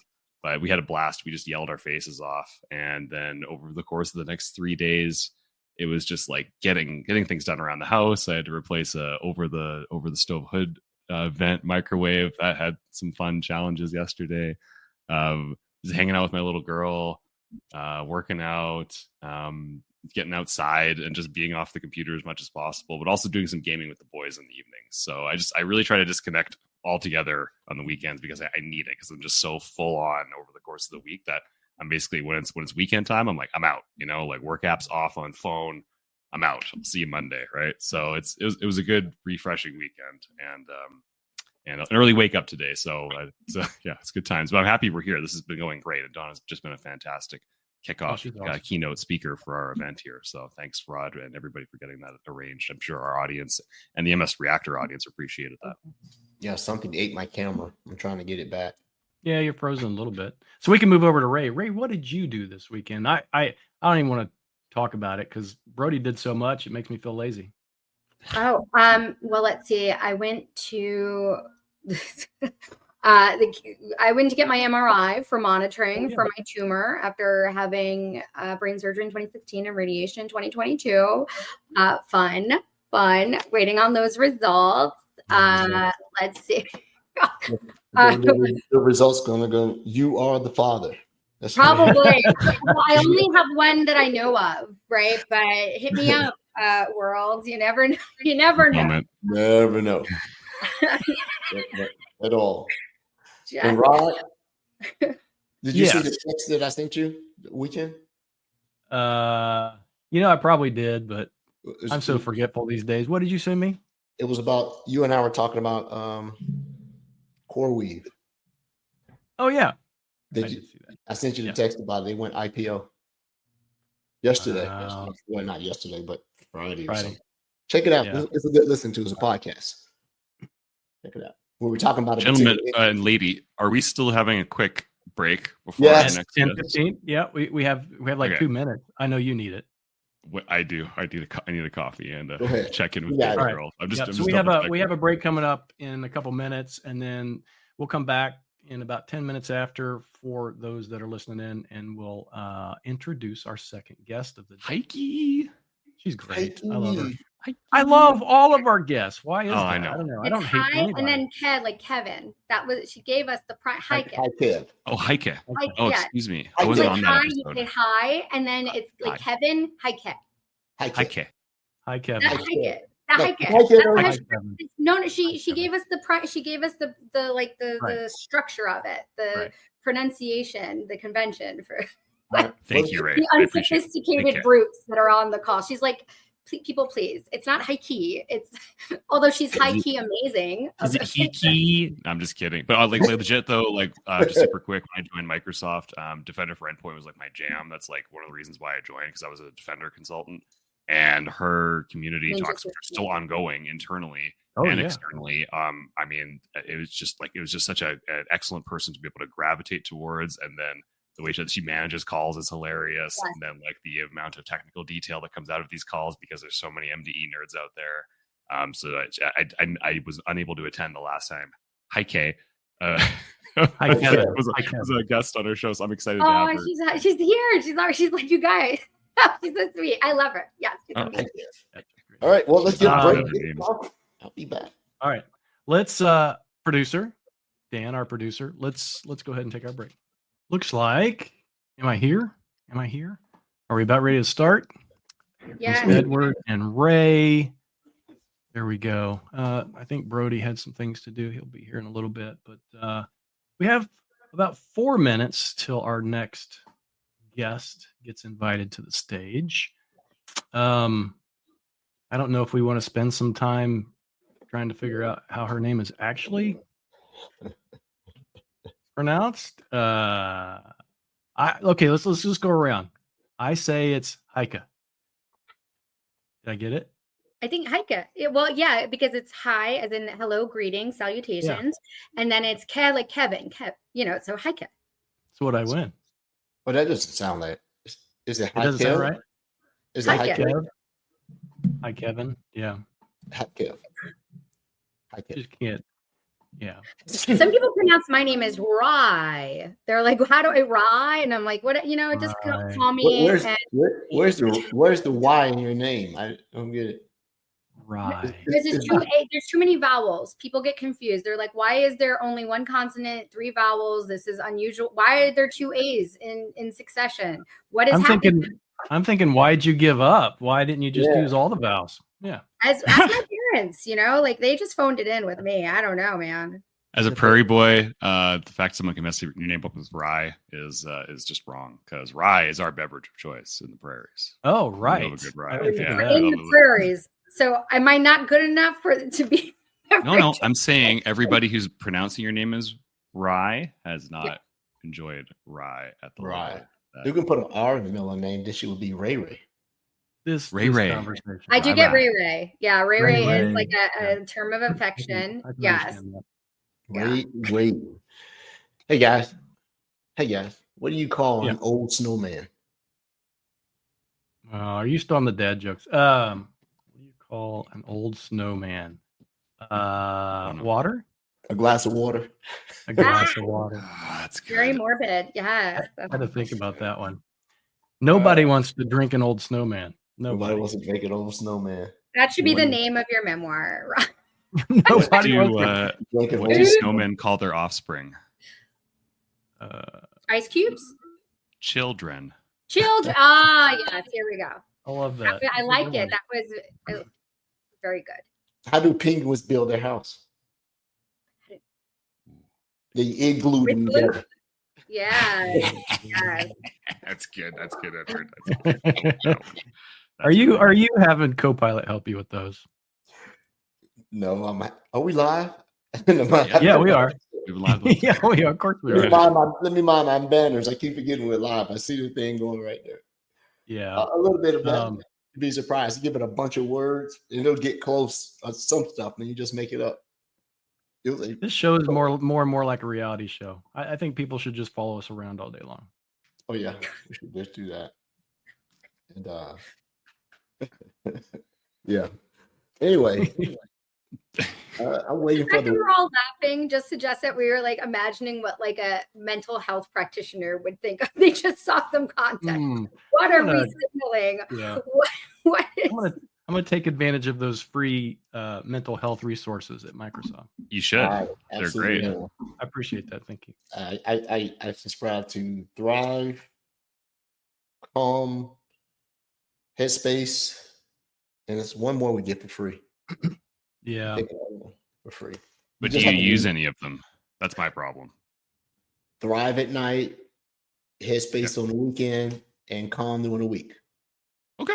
All right, cool. I'll check that out. Yeah, I got to get back into a better bedtime routine, Edward. So thank you for inspiring me to do that. I appreciate that, man. Yeah, they have that's a scam. It's a scam. It's just another way that people are trying to get you to use your mobile devices more often and never take your face off of it. Oh my Lord. I turn mine on. You have to cost benefit analysis here. Okay. And I was just thinking through, I love the name Headspace. At first I thought Head Case, and I was like, that is me. That sounds like it's really on brand. I should explore it. Okay. But thank you for highlighting the benefits of working for a wonderful organization. And I will do a deeper dive on making sure I harness all of that value. Who is typing? I'm glad I could help. I was wondering if you could hear that. He's the fastest typer. Hey, we do have a guest. It is we are on a schedule today, so it's 10:30. We're actually maybe a minute late, but that's okay. We do have Ray. How do you pronounce her name? Heike. Yep, we do have her on the show. Let's go ahead and invite her to the stage. You guys are driving me nuts here in the background. just been forced to listen to us this whole time, butchering your name. Yeah. Did I butcher your name? I'm so sorry. Tell me. I love it. No, it's exactly how she said. Exactly that is the name. Yes. Yes. Well, see, I knew it. I was just trying to, get Edward to say it. You're right, Rob. Brody, I love your background. So I thought I'm doing Greenland. Oh, perfect. Perfect. In solidarity. Heike, I love that. Thank you. Yes. Yes. You know what? We just dare them. Come on up. Come on up. Yes. See how it goes. Yeah. I just like the last 30 seconds. I was like, okay, let's add Greenland because I have a very nice new Lego set up there. The new love. I will show it later. Yeah. Thanks for having me, Rod. Where are you? Your office looks very different to when I talked to you last time, which I don't know. Where was I when we talked last time? I have to think about that. Not in this office. Or did you move around or at home? Where's home? I don't know. I'm generally mobile. People try to catch up with me. I try my best to stay away. So it just really depends on what's going on at the time. Thank you for joining us today. I really appreciate you being here. I know that you have been on the show before, but I thought it would be just amazing because we love you so much for you to be on our finale for Women in Cybersecurity for this year, our 3rd annual. And so thank you for being here. Yeah, thanks for having me. Yeah. We may ask you very similar questions to what we asked you before, but I hope you don't mind that. That's fine. Yeah. No, I was like, I scrolled through my emails. I was like, damn, should I have prepared something? Because I saw the previous Donna presentation. I was like, oh wow, like 57 slides, all pretty. I was like, damn, I'm screwed. She's done that before, Heike. And I was like, no, here's the evidence. There's no presentation. Yes. No, not at all. Not at all. No, we're again, this is our 3rd year to highlight women in cybersecurity, and this is a really important topic for us. I mean, so much so that we literally devote an entire month every year to this. Nice. And we thought this year, and I don't know if I'm going to give this away or not. Let's just see. We're even considering maybe next year's of having a hybrid event, so streaming and in person. So we'll just see how that works out. Again, just because we think it's so important. Is there any other Canada event in March where this could connect to, so to make it easier for people to? It's possible. I know, and we've talked about this. I'll just have to verify all the information, but we do have the MS Reactor office in New York, which is kind of the closest location to everyone, all the hosts anyway. We'll just have to force everybody else to travel longer, but I don't know. We'll see. We'll see how it works. You need to go to Redmond to meet all the wonderful MVP women there meeting for the MVP summit. So I should mention, I don't know. This is also we'll announce some news today. I just changed roles recently, and I'm working as a senior product manager. Heike and I we're kin now, but I'm working for our NDA communities, so CCP and MVP and our partners. So I will be at the MVP Summit next year. Yes, then you merge this to. We could do that. That would be pretty neat. Thank you for that. This is a good time of the year to travel, spring breakish, right? Yeah. Get a break in the season. You get there, yeah. This will be a good time. That's a good idea. Like, do that. Ask me. I have them all in my head. All the answers. All the answers. MVP month would be a good themed month. I know we thought about theme months before. Have we done an MVP month specifically before? I think the closest we got to was maybe. Great idea. Also, we got my first vacation month, so maybe we do go to an MVP. That would be great. Yeah, and we can always harass Frank while he hasn't got it yet. Yeah. I haven't spoken to Frank. We got to make sure we call Frank.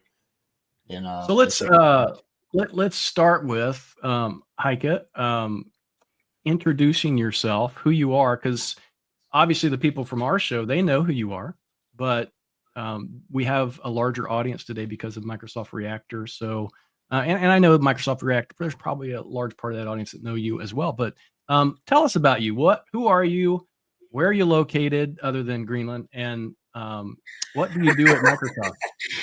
So first of all, hi, Microsoft Reactor people, and hi, Microsoft Security Insights people, and the host, hello. Yes, I think everybody knows my name by now, at least the first name. The last name is Ritter. which means night. And there is that silent K that in front of it. Like it's not the night, it's the night with the K. Like why do you have a like King knight? Arthur's court. Night. Should be knight and not night. Anyways, that's what it means. Same with knife. It should be knife. Like why are all these hidden characters? I agree with this political platform. This is an agenda that I endorse. And it's Z, not Z, right? Just getting that out there. I'm not in Greenland. I'm in Germany, just around the corner. And I am in CXE, and Rod will join CXE shortly, or like in a couple of weeks. I don't know when your start date will be, but We were just talking about that today. Yeah. yes. Mainly, I am focusing on field readiness, but also customer enablement, I would say. So share, interview experts on certain topics, so customers can get the most out of products. I have a little show that's called the Virtual Ninja Show, aka.ms/Ninja Show. I also produce a monthly newsletter, the Defender News, which is not an email newsletter, but it is a blog post on aka.ms/Defender News, where we always summarize everything that happened in the previous month. And for now, I would say that's me, what I'm doing in my current role. Nice, thank you. That's fantastic. Is Can I that fangirl a hint at something else? Can I fangirl maybe? Is that a hint of subtle in my current role? Okay. I'm falling for it more.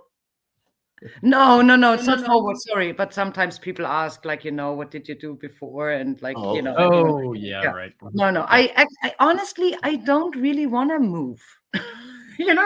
I enjoy this so much. I love having all these experts around me. Everybody is eager to share what they're working on, what they're developing, and it's such a, as Brody said earlier, like, I do this way back, and I still love it. And people know when usually there's an invite coming from my inbox that there is experts explaining something, and it's not just something that I set up because I have nothing else to do. Sounds like me. Yeah, no doubt. Well, I mean, I think that type of community leadership's been, like I said earlier, if nobody caught the praise I gave you during the break, but when I joined Microsoft just over 4 years ago, I joined during COVID, and it's this massive, monolithic, multi-100,000 person organization, and I'm one of like a dozen employees in Calgary, and I'm remote the entire time, and I didn't meet anybody for over a year. And your MDE community calls, which have now evolved, obviously, into more Defender XDR, were essential for my success in my first year, and so many others. And I think that's, and still now as like a community leader, volunteer at Microsoft, I think the MDE group specifically is one of the more core, passionate group of individuals across all of Microsoft who consistently are helping one another. And I think you're just driving all that, honestly. And I loved your old profile picture because you were up on stage and you're just like talking and you're animated. Yeah. And it's just like, I could get into this, like this is not the Microsoft I thought it would be. I thought it would be like all the Bill Gates bomber kind of style, but then there's Heike just like, yeah, this is my call, and here's all my people. And it's awesome. So I guess praise aside, I just want to lead into a question is what do you think makes an effective community leader at such a large organization like Microsoft, and what advice would you give to individuals in any type of capacity in terms of driving community engagement, leadership, and participation? Oh, yeah. First of all, thank you for all the praise. I was actually about to say that I think, especially MDE, because it did grow so much, the community, but also the product, it's sometimes difficult to separate all the questions and information. And like, there's so many emails coming in, and there's constantly the thought, now the idea, should we separate more out? And now we have something already for cross-platform. Should we do something for, I don't know, Defender vulnerability management? Should we do something for, no. Because it becomes complicated. Yeah. But I think it is valuing the community. It is showing appreciation. So we also, I created a little program, and it's like every year I let the field, or like the community, internal community, nominate people that are contributing a lot, and then they become the most valuable ninjas. Oh, wow. And we have that little community about those most valuable ninjas, and they share, they answer questions, they will help identify the next ninjas that are joining. We have calls, or like we will set up calls with them, with leaders, so they have something special. But it is that appreciation and showing them that they're seen and heard, and because there's so many people that put so much work in it, right? Because it's, yes, reading the email, but then answering the email, maybe do a little research, find a link that they would enter. So, and that's all aside the actual job. Right. So if someone wants to do something similar, I would always say, find something that is needed but doesn't exist, right? So it doesn't, like, why would they create another Defender for Endpoint community unless it's better? You know, they have more engagements, drive it differently. Great. But this would just compete and make a little sour taste. Yeah, we'll put there. So, well, I'd say, yeah, to kind of add to that, be willing to go where community already exists and participate there as well. Because I mean, just like you said, if you have this brilliant idea one evening, I'm going to start this community, and it automatically competes with something that already exists, it's probably best just to kind of merge those two thoughts together and work together on that thing. I think about that from the perspective of the things that you do and that we do internally, right? And externally, right? So we have these different types of communities, but I think more internal, simply because you, Heike, with your brand, the way that you built, you mentioned this kind of early on. It's about people gravitate towards you because they know there's going to be quality technical. This is a quality technical production or whatever. And I know a lot of our listeners, obviously we're going to have some Microsoft folks that are watching the show today, but at the same time, we have non-Microsoft folks. And I think personally, it's just as important to identify and create, invent, and engage community within your organizations just as much as it is to find organizations externally to participate in, because you just don't know until you know how many people within your own organization have very similar interests or need, some type of community type of mentorship to do better in their job. Yeah. There was no question there. I was just rotting. That's good. Yeah. Well, yeah, and the theme I'm getting from both of you is organic, right? Don't force it. Let it grow organically. I like the self-nomination process you talked about, where people, the community knows who its people are and they want to bring them to the top. And if you give them an opportunity to speak, I mean, I think you're just doing what any great community leader does, which is facilitate others, right? And that's one of the things that I love about it, is being able to give people a platform, give people that opportunity where they, because of various reasons may not have it otherwise, right? So I just think, you're doing a fantastic job. And I just had to remind myself of like your work experience here, because I wanted to remind myself about how old I am. From. Yeah. No, I didn't say that. It's LinkedIn, so whatever your age is. But like, you started network and sysadmin, right? So you were hands-on, and then you got into more evangelism and product management. And like, Heike, what's that transition like from I'm working on it, I'm working with customers on it, or I'm working in-house, and now it's turned into like the product space or the engineering space and the community space? Like, what was the transition like for you? And would you recommend it to folks who are deep in, hands-on, let's say, if they have the desire to move into a similar role? I honestly don't feel like it changed a lot, because even like throughout my jobs, I try to be very close to what I enjoy doing the most. So in the first, it was technical evangelism. Like, of course, I had SharePoint. I was a support engineer, but I was also a technical lead. So my job was mainly to help others get better in their job, help them with the processes, ramp them up, teach things, because I came from being a trainer and teaching Microsoft stuff. And then I joined Microsoft. And then from the technical evangelism, the job that I applied for was actually the IT pro community at Microsoft in marketing.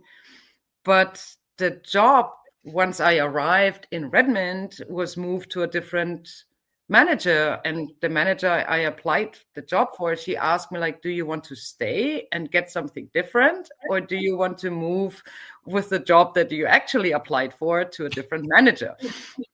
And I was like, whoa, what else do you have? And she told me networking in Windows as a product marketing manager, and something that the team is developing, something malware, defender, and so on. So it's like, okay, I love networking. So I worked on some deprecation, which wasn't pleasant, but it was great.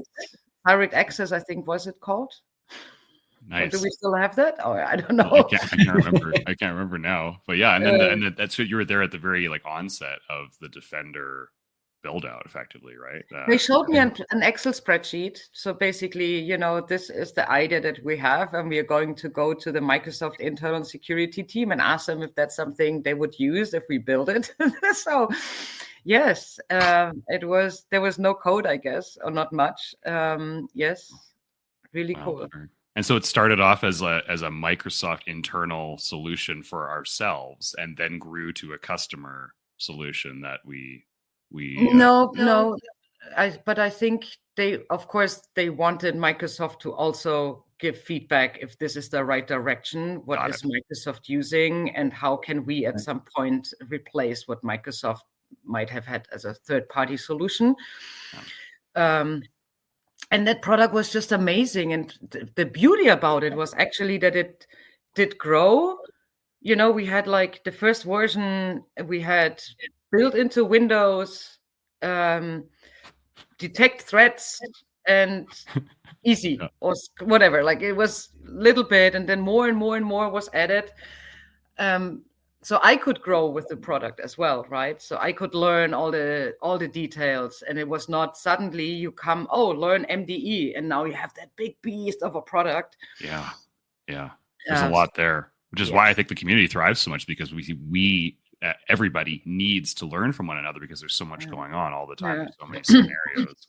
Yeah. So then at least I loved going to conferences, booths, theater sessions. So I still did my evangelism thingy, as well as I produced little videos that we call short and sweet videos that are like 3 to 5 minutes explanational videos. So I worked a lot here, and built the internal discussion list. I answered a lot of questions at the beginning, and then more people, and But you also do other good internal work. I was going to say it was outstanding work with the eval. Now I want to know. What was outstanding work? The eval as a service that I set up, and it was really good. Setting up the lab and then coming in and hydrate it, and the support team you have in the back. That's really good. Rod and I share a tenant together, and thank you for putting that together. Now it's all hydrated. It's ready to go.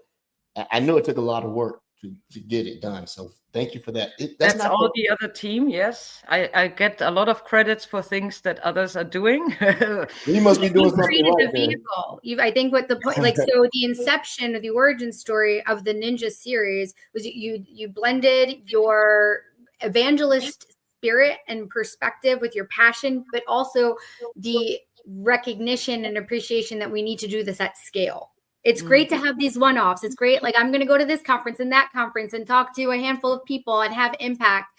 But we need to do this way more intentionally. We need to do this where it's kind of a blanket rollout, and not just like sniper precision one-off interactions. And I think the Ninja series itself, obviously, it's its own like fixture of Microsoft. You are the face of it, but you are the brains of that. And from there, it's been like it served as a springboard to all of these other initiatives, whether or not you're in the weeds creating that. Obviously, I know the folks also behind the scenes, and they are brilliant and geniuses and wonderful human beings, but they are leveraging your star power, like your branding, right? And I think that is something that is a testament to your tenacity and just your ability to connect with people. And so out of curiosity, what were some of the major obstacles that you had to overcome to, like, did you have to convince people like that, hey, let's really build a coalition to have this initiative like that's public facing, that is reaching the global audience, or was it just like, yeah, Heike, do whatever you want, we trust you? Kinda. That's a credit to your track record of success, by the way. No, it was, I had this idea. I actually told this in a meeting I had before this one, also to women in cybersecurity Romania. When I had the idea for the virtual ninja show, I only owned as a product Defender for Endpoint, and we all know we have these virtual ninja trainings, those structured link collections, and I got the feedback that it's so time consuming to go through the Defender for Endpoint ninja training. It has 260 hours of content. Yeah. So I thought, hey, let's do each module as a episode and walk them through. Yeah. And once I got the approval 2 years later, I basically owned 7 new products. And I was like, damn it, okay, let's do one season for Defender for Endpoint and then move on to Defender XDR and cover everything else. And now it's even more. I don't do Defender for Cloud, by the way, because we have Yuri who does MDC in the cloud for the field, not in the cloud. Defender, what is it called? Defender for Cloud in the field, where he does all these interviews specifically for Defender for Cloud, and I don't want to duplicate. But I have now Javier, who used to do Sentinel in the field, and he was like, no, I would love to join your show. So he covers all the Sentinel-specific topics. Now I also have Andrew. He contributes as a host for Azure Network, so DDoS and firewall and all these things. So I'm, and I think I shared this last time I was on the show. It's not about me. It's about helping people also to get a face and have fun and enjoy it. And I see them loving it. Yeah. You nail it, Heike. What's your Heike? Help me. We see the public side of the work that you do. Is this the primary focus of your role these days, or what's a week in a week for Heike Ritter? Sorry, I'm doing bad. In my job or and after work hours? In your job, yeah. I'd like to know what's principal product manager Heike do? So I do a lot of mentoring. So I have about 5 mentees that I love to meet with and help people find their way and help them with challenges they might have and ask questions, which is time consuming, but in a good way, obviously. I plan Ninja Show. So we just finished the last 12 episodes. We published all of them almost. So now it's about me amplifying, going through things. I need to collect for the Defender news. We have internal projects about making customer happy. I own a few priorities from our team where you need to write documents and summarize and present. And talking to the team, similar to what Rod will soon do as well, about what could be interesting for the field. I work closely with our STU readiness, threat protection readiness lead on identifying sessions that are important for the field that we need to land, and how we can do this without overwhelming everyone with training. Yes, we have now tomorrow coming up a Defender for Cloud Apps bootcamp.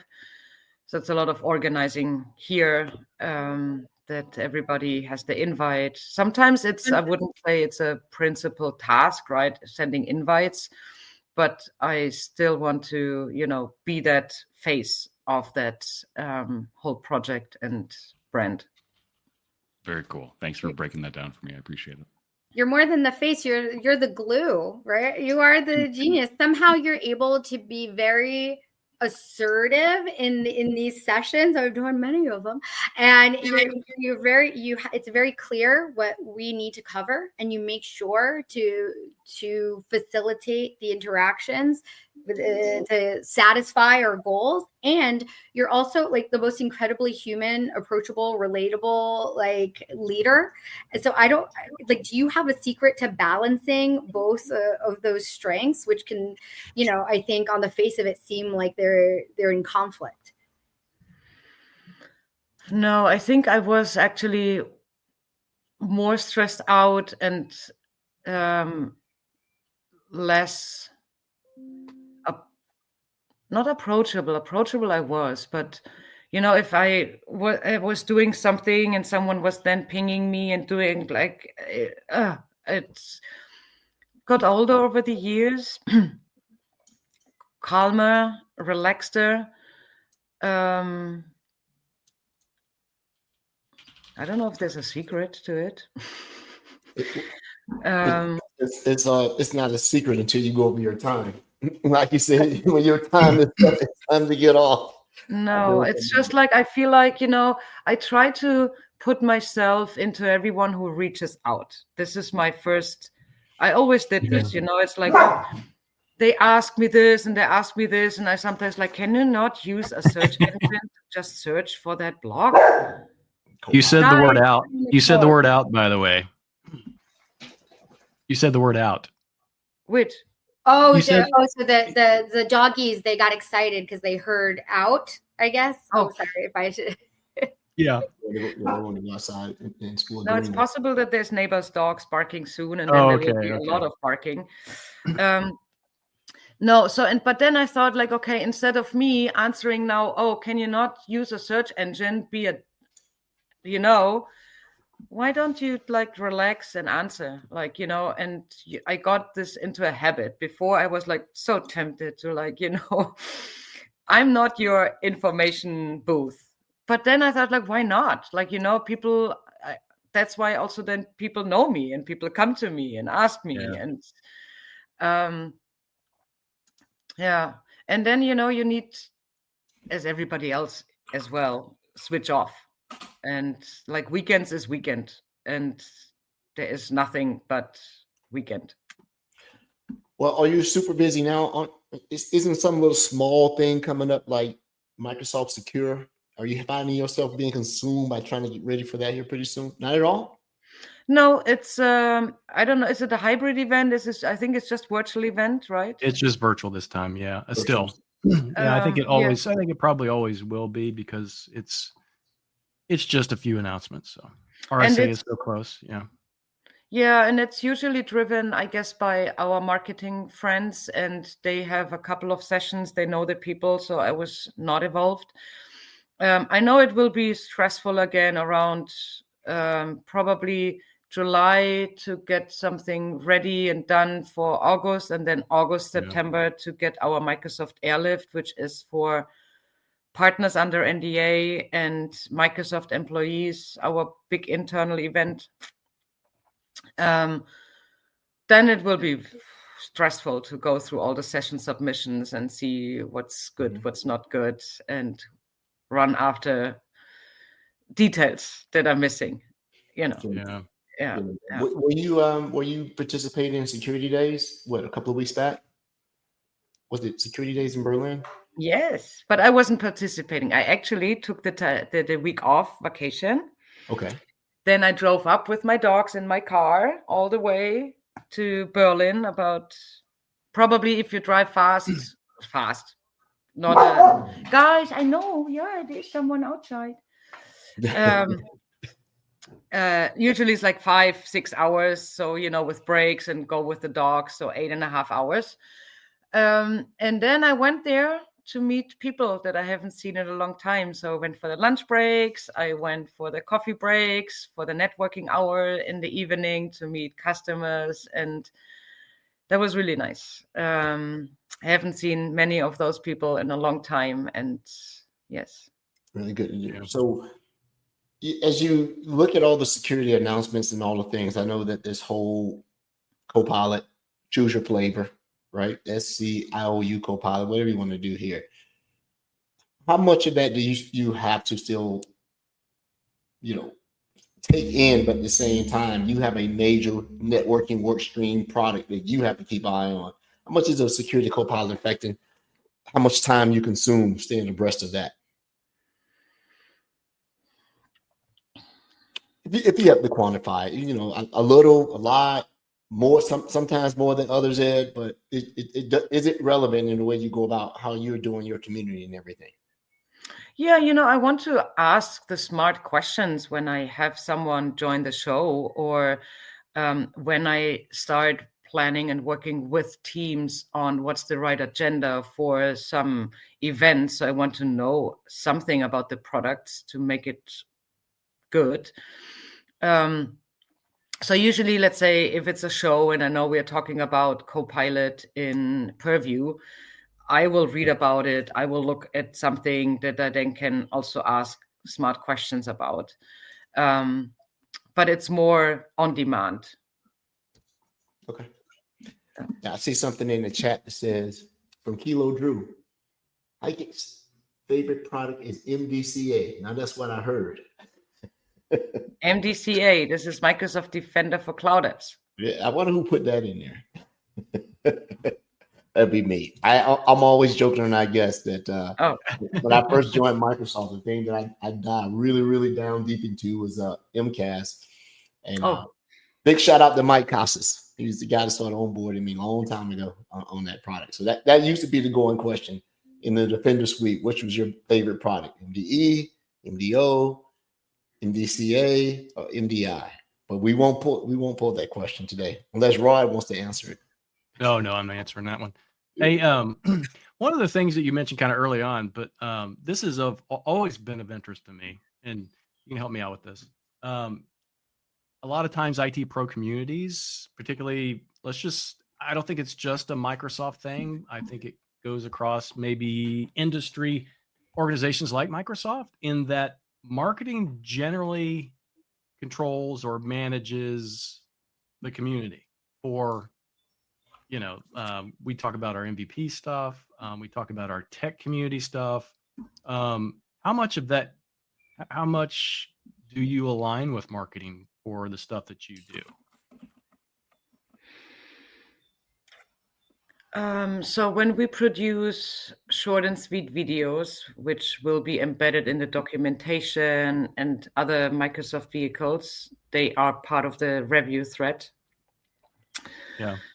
Marketing often reaches out and asks now, can we do a ninja show on this and this topic? And then they also, of course, get to review the content when it's about announcements or something like that. For tech community,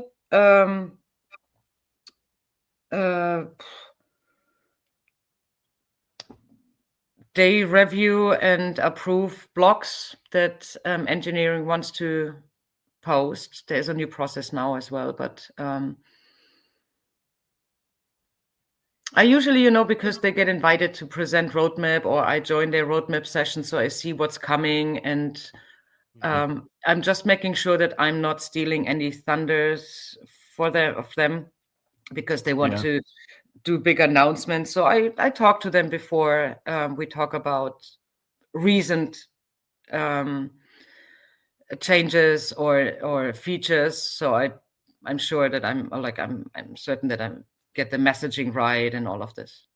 Yeah. So from what I'm hearing, I guess marketing drives a little bit of what your topics are for your ninja shows and maybe some of the content and stuff that you develop, but not all of it. So where do you come up with these ideas? Is it customer feedback? Is it, how does that happen?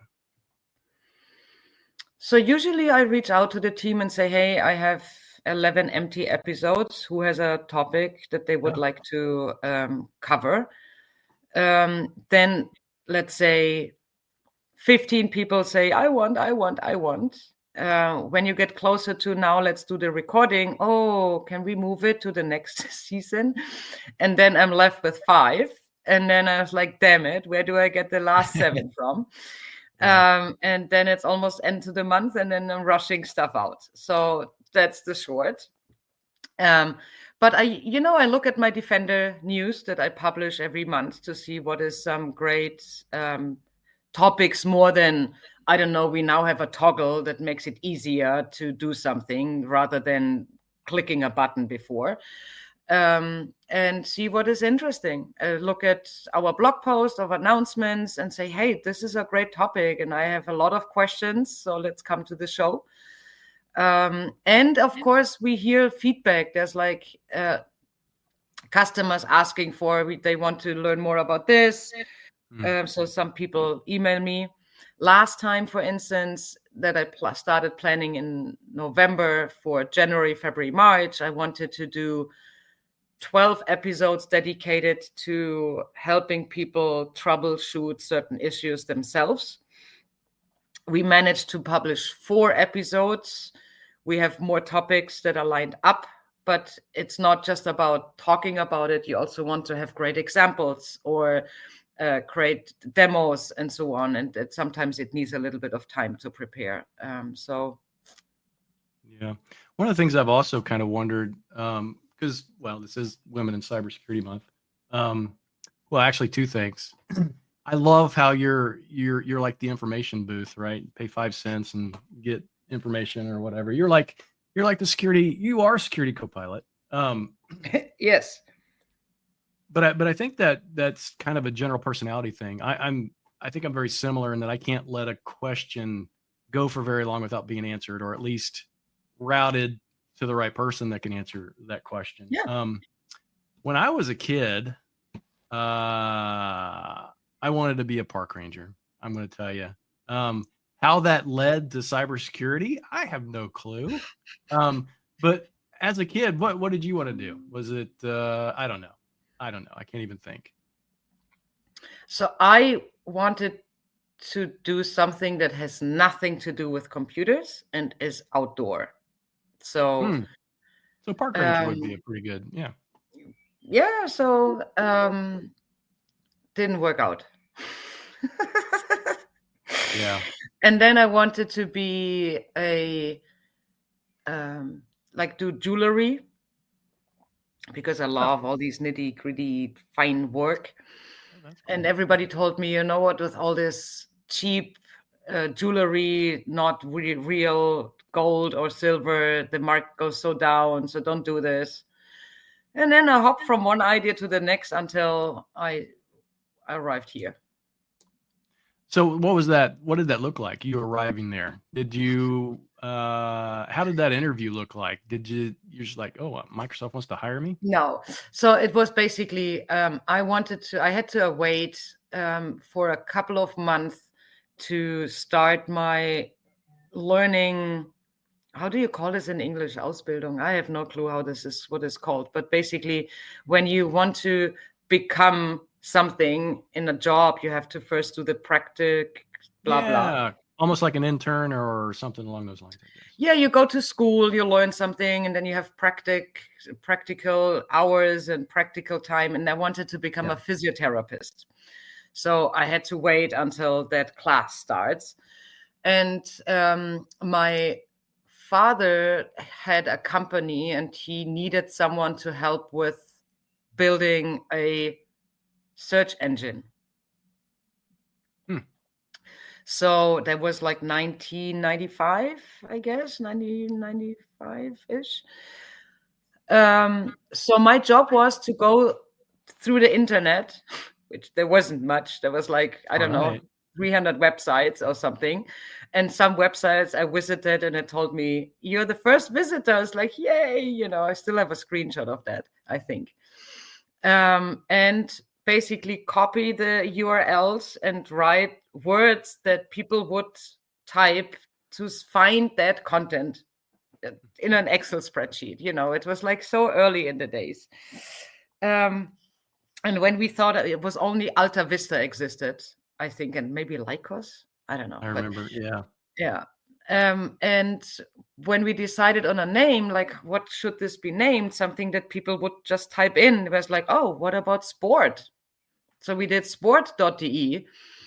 And there's like, okay, let's throw away the idea of a search engine and let's create a sport portal. So we had like, then I had to I learned HTML and XSL and all these things to create websites for 134 sports, from aerobic till I don't know what the last one was.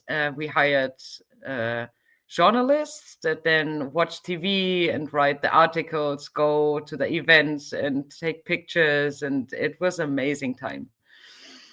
And but then it was the .com crisis, and everything went down, and and then I became a instructor for.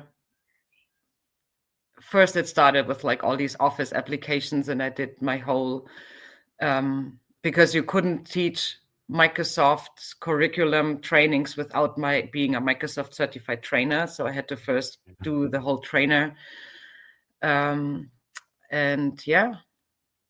And so that training, I guess. Yeah, then that trainer being a trainer of Microsoft things, all things Microsoft, I guess, led to that opportunity. That's pretty neat. The other thing I was thinking of, again, this being Women in Cybersecurity Month, and we talk about these gaps in the industry for cybersecurity women. What about your audience for these ninja shows? Do you know what the ratio is? Is it still kind of sort of male dominated, or are there more?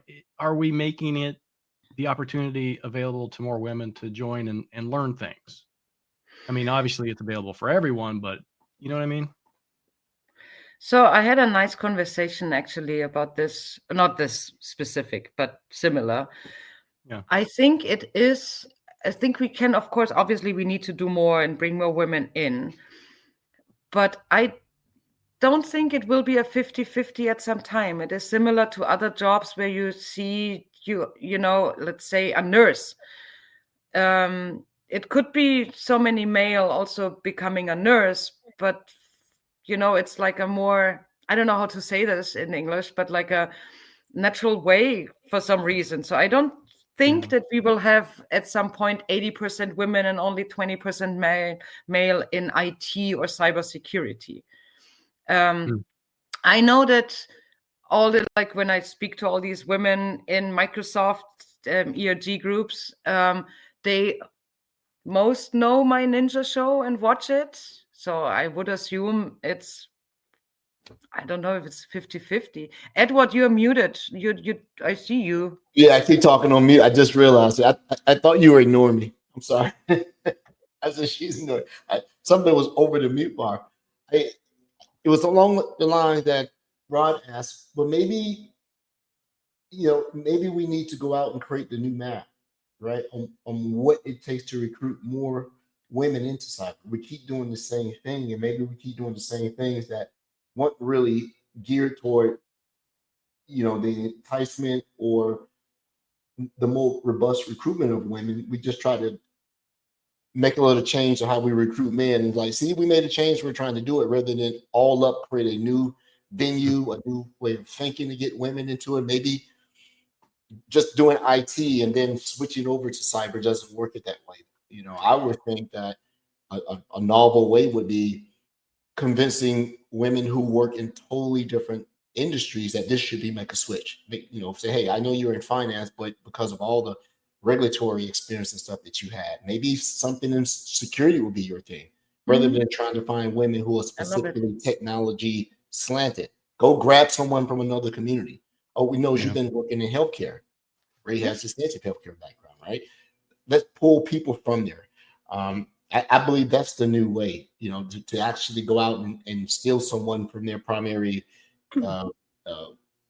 job of choice and bring them in and retool them that way rather than hoping that someone decides they want to do it. We have to come up with the new math. The old math is nothing more than moving the decimal point a little bit and you don't get a lot of results. And that's on line of traditional stuff that always works, right? If you're a true mentor and you have true intentions around mentorship and empowerment, then that's something that, you know, that's on being the person who's trying to do that recruitment, how genuine they are. But we need to do some new math to do some new recruiting for sure. Yeah, and I mean, we don't know what the current administration will continue to do when it comes to these D&I programs. You know, right now it's not forbidden to run them, but it's also, you know, not required. Encouraged, exactly. So you see many companies drop and change. As long as it's not forbidden, I think I'm super glad and that Microsoft runs all of these and continues. But it's back to us, community and allies, to array you. Another reason why community is so important. I have been on several calls where women come off mute and they give Heike shout outs and they say, Heike, you got me into cyber. Maybe they were just doing IT proper, and they saw the Ninja series. I've been on, I could give a shout out. We should have Kara Conley on the show. I wanted to get her on, but she had some things she needed to address. She's a kick-ass, badass superwoman. But she gave Heike her props, and she's like, "This is part of my journey. Heike's vehicle, the being an inspiration. Heike is an inspiration to me. So I think that there's an aspect that absolutely what Edward you were saying. Like we need to be intentional and deliberate in mentorship and." Perhaps there's something, Heike, what you were saying, like there's a natural tendency or the way that, the system is structured. There's something to be said for a self-starter. There is something to be said in order to be successful and deal with the shenanigans and tomfoolery of other folks who may not have a big vision, open mind. You're gonna have to have a thick skin.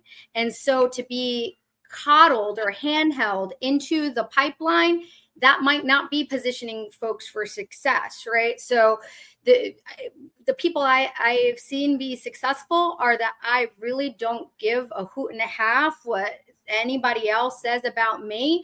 I know that what is inspirational, what's impactful, what's powerful, and that's going to fuel my intrinsic motivation to live up to that image, and then hopefully in the most respectful way possible, take that further, right? And so, Heike, you have inspired many people, and I know that it's bi-directional. Folks inspire you, and it's that healthy competition, right? It's like, wow, so they're doing it.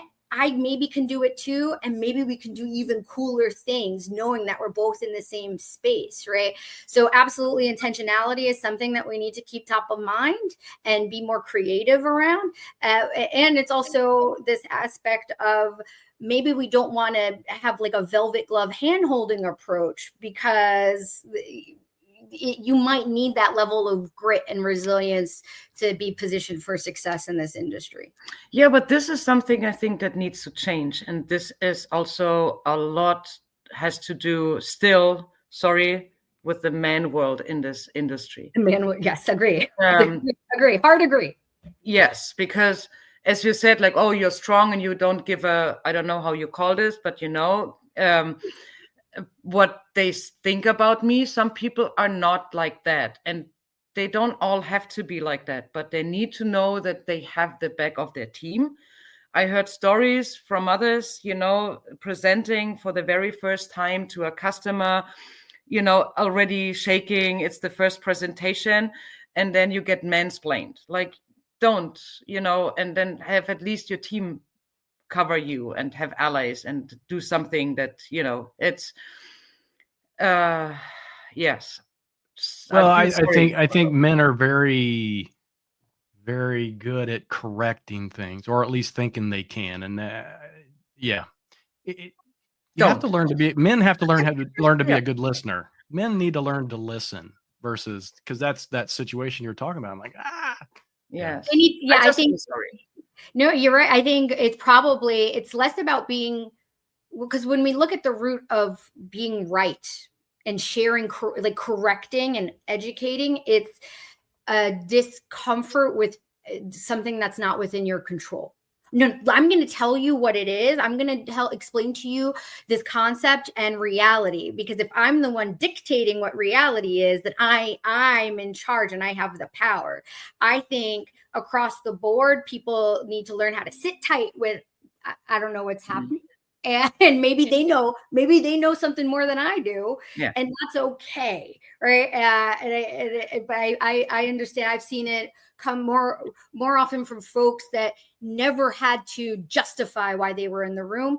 Typically, that is the man world, but it's usually because folks that never had to explain why they warranted having a seat at the table are always so like taken aback by what do you mean I'm an ally? Like that's, I don't know, like just maybe you can be an ally by not like just almost sitting still and then leaning in when it's required, and like understanding the landscape a little bit better, right? So I think it goes back to what Edward was saying, in being intentional and deliberate and like purposeful with the players in the space and what we're actually trying to achieve. And you can still have healthy competition. I think that's actually the way to build, like to be more innovative, to have the competitive edge, is when you have a diversity of perspective and experience. Because you're like, holy cannoli, I didn't know that was possible. Now that I know, I'm going to extend on that further, and vice versa. So lots to be done. Cybersecurity is a place where you absolutely want a differentiated opinion, mindset, history, and capabilities. You can learn so much in this realm if you let everybody in the room have an equal voice that's not judged before. Because short of hard science and research and development, innovation comes out of it. It seems like it's a lot of process, but it took me and somebody else to really put our heads together to figure out what I had been beating on the last 2 weeks, Rod, with the multi-space tendency thing that I had to go work on. And that's because I wanted everybody's voice in it. And then we know what it is. It's underdocumented. That's the way I put it. Didn't want to hurt anybody's feelings. It was underdocumented. And we got a final word back from engineering on it. So really cool on it. But and only with these diverse thoughts and experiences and ideas, and there's a lot of creativity that flows in that room. And if you have a great, like a brainstorming or something, awesome. Like, you don't have this without these diverse backgrounds and information and thoughts and everything. Yeah. I can't tell you the number of times in my life that I've done a thing the same way, forever, thinking, this is, super efficient. This is super good. And then one person from a different perspective and different experience just literally walks up and says, why are you doing it that way? Do it this way. I'm like, oh my goodness, why didn't I think of that? Right? Yes. We're thinking. Yeah. That's why those different perspectives and people coming from different perspectives are important. And again, just like you said, it literally makes us stronger by having all those different perspectives. And or not just having different perspectives, but accepting the different perspectives. I think it's probably the better word for that. Yep. So what's exciting from the world of cybersecurity and technology for you right now? What is something like, okay, this is more than just like you said, they added a little button here, they did this, now the button slides purple. What's the next exciting thing you're going, I'm gonna watch this because I either want to learn it or I want to play around with it or I want to break it? I'm sure you did already. Come on, Edward. So I think for me, it's actually still Copilot in various flavors. Of course, I'm a huge fan of my Defender world. So all the embedded experience, which gets richer, and you start to have even fields where you can type and ask a question. Previously, you had to hop back out to the standalone experience. We heard about agents that are coming. I think also super exciting to see what's in there for us. And because of, when I started, we had the Defender for Endpoint portal, which is now the Defender XDR portal, but basically all the other products merged and moved into coming from the Azure world, coming from some other worlds into the Defender portal now with Sentinel almost completely there. I think there's a few things not missing, but such an enriched experience for Sentinel folks. I want to help them move over. And often you have this, don't move my cheese, I'm staying here. I know this. So I hope we can, help them see how great that new portal is and how much more they can do. It done differently, but you have more.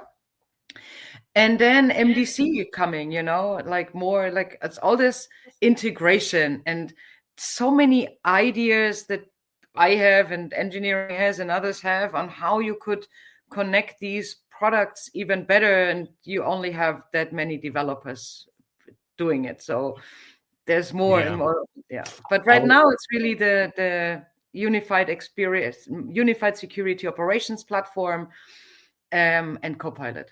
I was hoping you were going to give us some of those secret tidbit that was going to slip out, but I guess we'll wait. No. Too long in this business. Speaking of the cybersecurity skills gap, I hear this constantly. I actually talk about this in some of my talks, in that Security Copilot or the Security Copilot engine can help solve some of that gap, right? So we've been talking about this for the past 3 years, and women in cybersecurity and all kinds of different areas, but this gap in these cybersecurity skills, maybe Security Copilot can help with that. I don't know what that's going to look like. I think it has the opportunity or the ability to do that, but I don't know if it's actually going to do it. Yeah, it's still trying to figure out what it wants to be when it grows up. Haven't figured it out yet. That's what's going on. We got agents now, so now we have personalities. So now of a sort, some of them have figured out what they want to do and then what they grow up, right? Yeah. We're talking about the agents, but I'm gonna dive a little deeper than that myself. He said, Tracy Keene said, is there a ninja security group in Germany?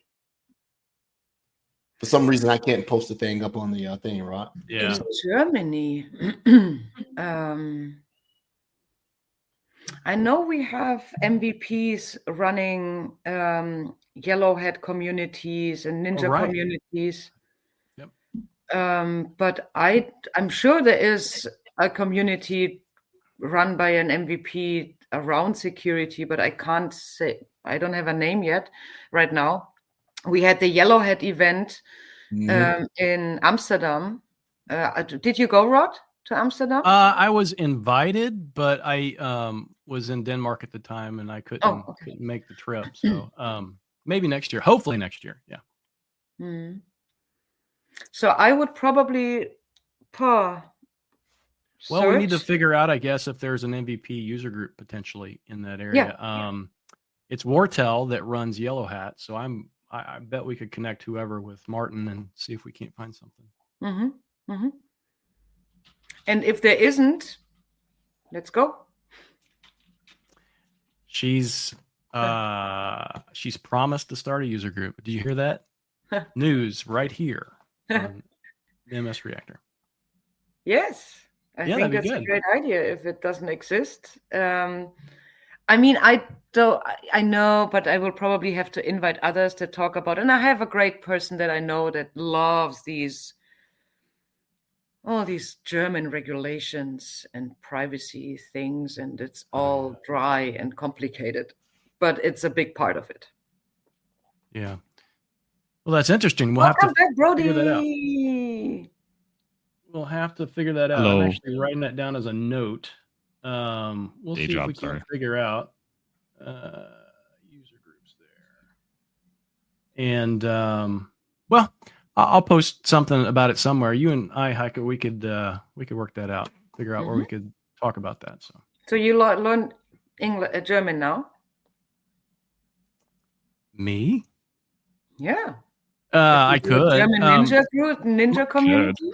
Sure, I could do that. My oldest son, That's he the spirit. literally knows like 7 languages, so I'm sure he could pass Wow. along some of that to me. So Wow. No, but usually it's the other way around, Rod. It's like the father passes something on to the son. well, I'm admitting at this very moment that I'm not the smartest person in the room. What? No. There you go. You heard it here, folks. On You're here first. I've Yeah. been waiting for him to admit to this for years. Yeah, it's Finally happened. got it. So How Bucket many list, languages do you speak, Brody? I speak English and bad English. Klingon, a little Klingon from Makai, speak- that list. Yeah. I in school I didn't.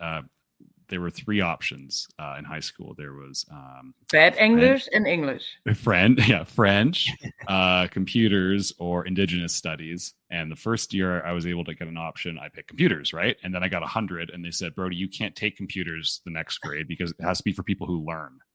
You don't need to learn. You're better than everybody. So I got forced to take French, and I rebelled. And I got like a 51 and I did nothing. And I just purposely didn't try to learn it. And now I regret that because, I'm an adult. So I have some French, some Spanish. But it's mostly just for getting around. Right. Muy bueno. Yeah. Heike, what about Heike? What about you? How many languages do you speak? German, the English that you hear. And I think I still speak Italian. I lost a lot of vocabularies, but when I'm in Italy or when I'm surrounded or watch a movie or hear a podcast, it comes back all. Like it's I think it's like muscles. If you didn't work out for a long time, but then you work out again, they remember and they are there. It's very similar.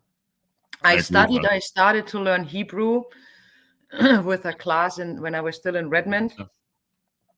And then I think we went to the past or to the future or something. And I was like, this is so screwed up. Like, I don't even recall or like it's not the same word. It doesn't sound like the same. It's like, and then if you don't speak it, you lose it. So I can still say a couple of things, but not follow a conversation. That's fair. Like riding a bike in a sense. But also, you need to exercise the muscle, right? To your point. I joined a French Canadian customer and, they were passionate about speaking French. It took me a minute, but over the course of the calls I was on, it's all of a sudden I'm starting to hear it. I'm like, oh, okay, I know what they're saying and I could communicate back, but don't ask me to write it down. Speaking and writing is completely different. Yes. And I different.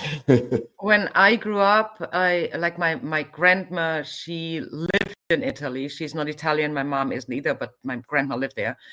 And I spent a lot of vacations or holidays. What is it? School holidays there. I had my very first boyfriend was an Italian and like a police officer, carabiniere. So I wanted to learn Italian, but not English at school. My English was so bad when I joined Microsoft.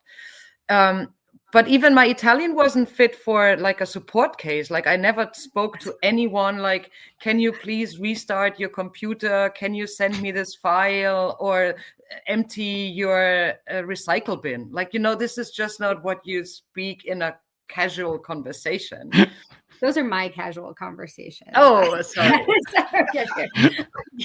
my language ability is also relationship driven. Like Jag älskar dig, I think is Swedish for I love you. I'm all over that one. I know Vigeta Tiden, is that how good afternoon? Yeah, okay. How are you in English? Yeah, German. Okay. How are you? Yeah. Okay. So basically so if I start meeting people, I'm just so I learned a little bit of Portuguese because there was somebody that like I need, it's like, oh, I'm just gonna dazzle them. But I just learn it quickly and then I drop it. So also they go nowhere. But the point I understand, Heike, where it's like it's enough to make sure that your message is landing in the way you need it to, and then you move on. It's mostly greetings for me. When you visit certain countries, right. Beautiful, Edward. This is so nice because the country really appreciates it that someone makes the effort, because you can't just expect, and usually you do, that everybody speaks your language. Like you are in a different country. So I love that little effort of like, I say hi in Guten Tag, wie geht es Ihnen? Yeah, danke, good. Yeah, try. I sent my son to work in Bavaria in college. So he did a work study in between Bavaria and Munich. So I sort of learned through him when he came back. Well, when he came back home, I let him stay a little while. Then I sent him back to Brussels. He graduated from the University of Antwerp. Then I brought him back home. So I wanted him to see the world a little bit, to understand the United States is not the be all, see all. Go see the world. And he still has friends he's made in Germany, still talks to Charlie, still talks to his friend in Prague. So now my son speaks 3 languages, and that's because he's had 3 girlfriends in 3 countries. So, See, it is that thing that makes you love to learn the language. Love to learn the language. It's the love. But I think it does show effort and respect. If you just try a little bit, I noticed that the natives go, that's cute, let's try it. Come on. Except for Paris.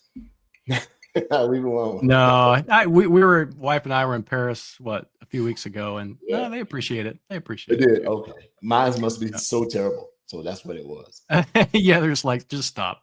Just stop. If I keep looking out the window, guys, there's a bad thunderstorm getting ready to happen here. And so I'm all right. Well, it's almost time for a break. Heike, or I just screwed your name up. It is why because people are just used to say it. It's Heike. Yeah, there you go. I thank you so much for coming on. Thank you for being here as part of our finale day. I think we truly appreciate it. I don't think we could have this without you. So thank you so much for doing this. To those folks listening in, we're actually going to go on a break here in about 5 minutes or so. So you can just kind of prep for that, grab your coffee, hit that bio break, and whatever. But get a glass of wine ready if you are in a different time zone. If you're, exactly. But can we say this on a Microsoft? Can we advertise? No. We shouldn't advertise. Oh, sure. Don't drink wine. It's live. No, it's live, Heike. That's it. Everybody knows now. Yeah, it's okay. It's too late. I don't know what's going to happen to that ninja show, but it'll be fine. I always have to remove all of these bottles because I can't show them. Yeah. So it's all the shelves are now empty. Really? All the shelves, okay. Yeah. No. But Heike, because we're talking about languages, I'll just say Zaijian. Sorry. Japanese? Chinese is mine. Chinese. So yeah. Mandarin or Cantonese? Mandarin. That's Mandarin. Yeah. Wow. Yeah, well, if you put me in country for a couple days, I can get around. It's like that, like you said, that muscle memory. It takes a little bit, but I can figure out beer in 100 languages. Oh, tell me in Spanish. Beer. What are we doing? Yes. Beer. Okay. Oh, that's right. Ray speaks Spanish. She's I can get it. I disappointed both of my grandmothers. They're turning in their graves right now. But I know enough. But it's very much that like relationship driven model. Like, oh, There you go go. out, you know. Yeah. Like I like you.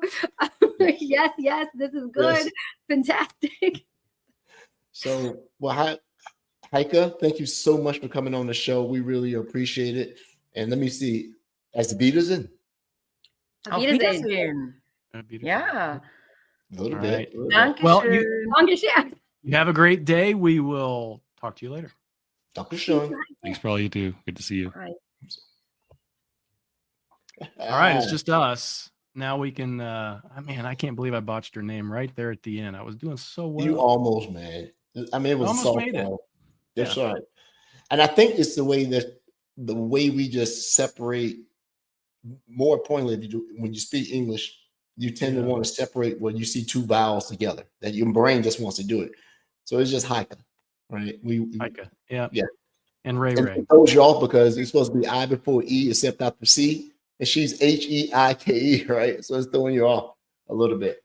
Yeah, she does really good work. Very, very modest about how much content.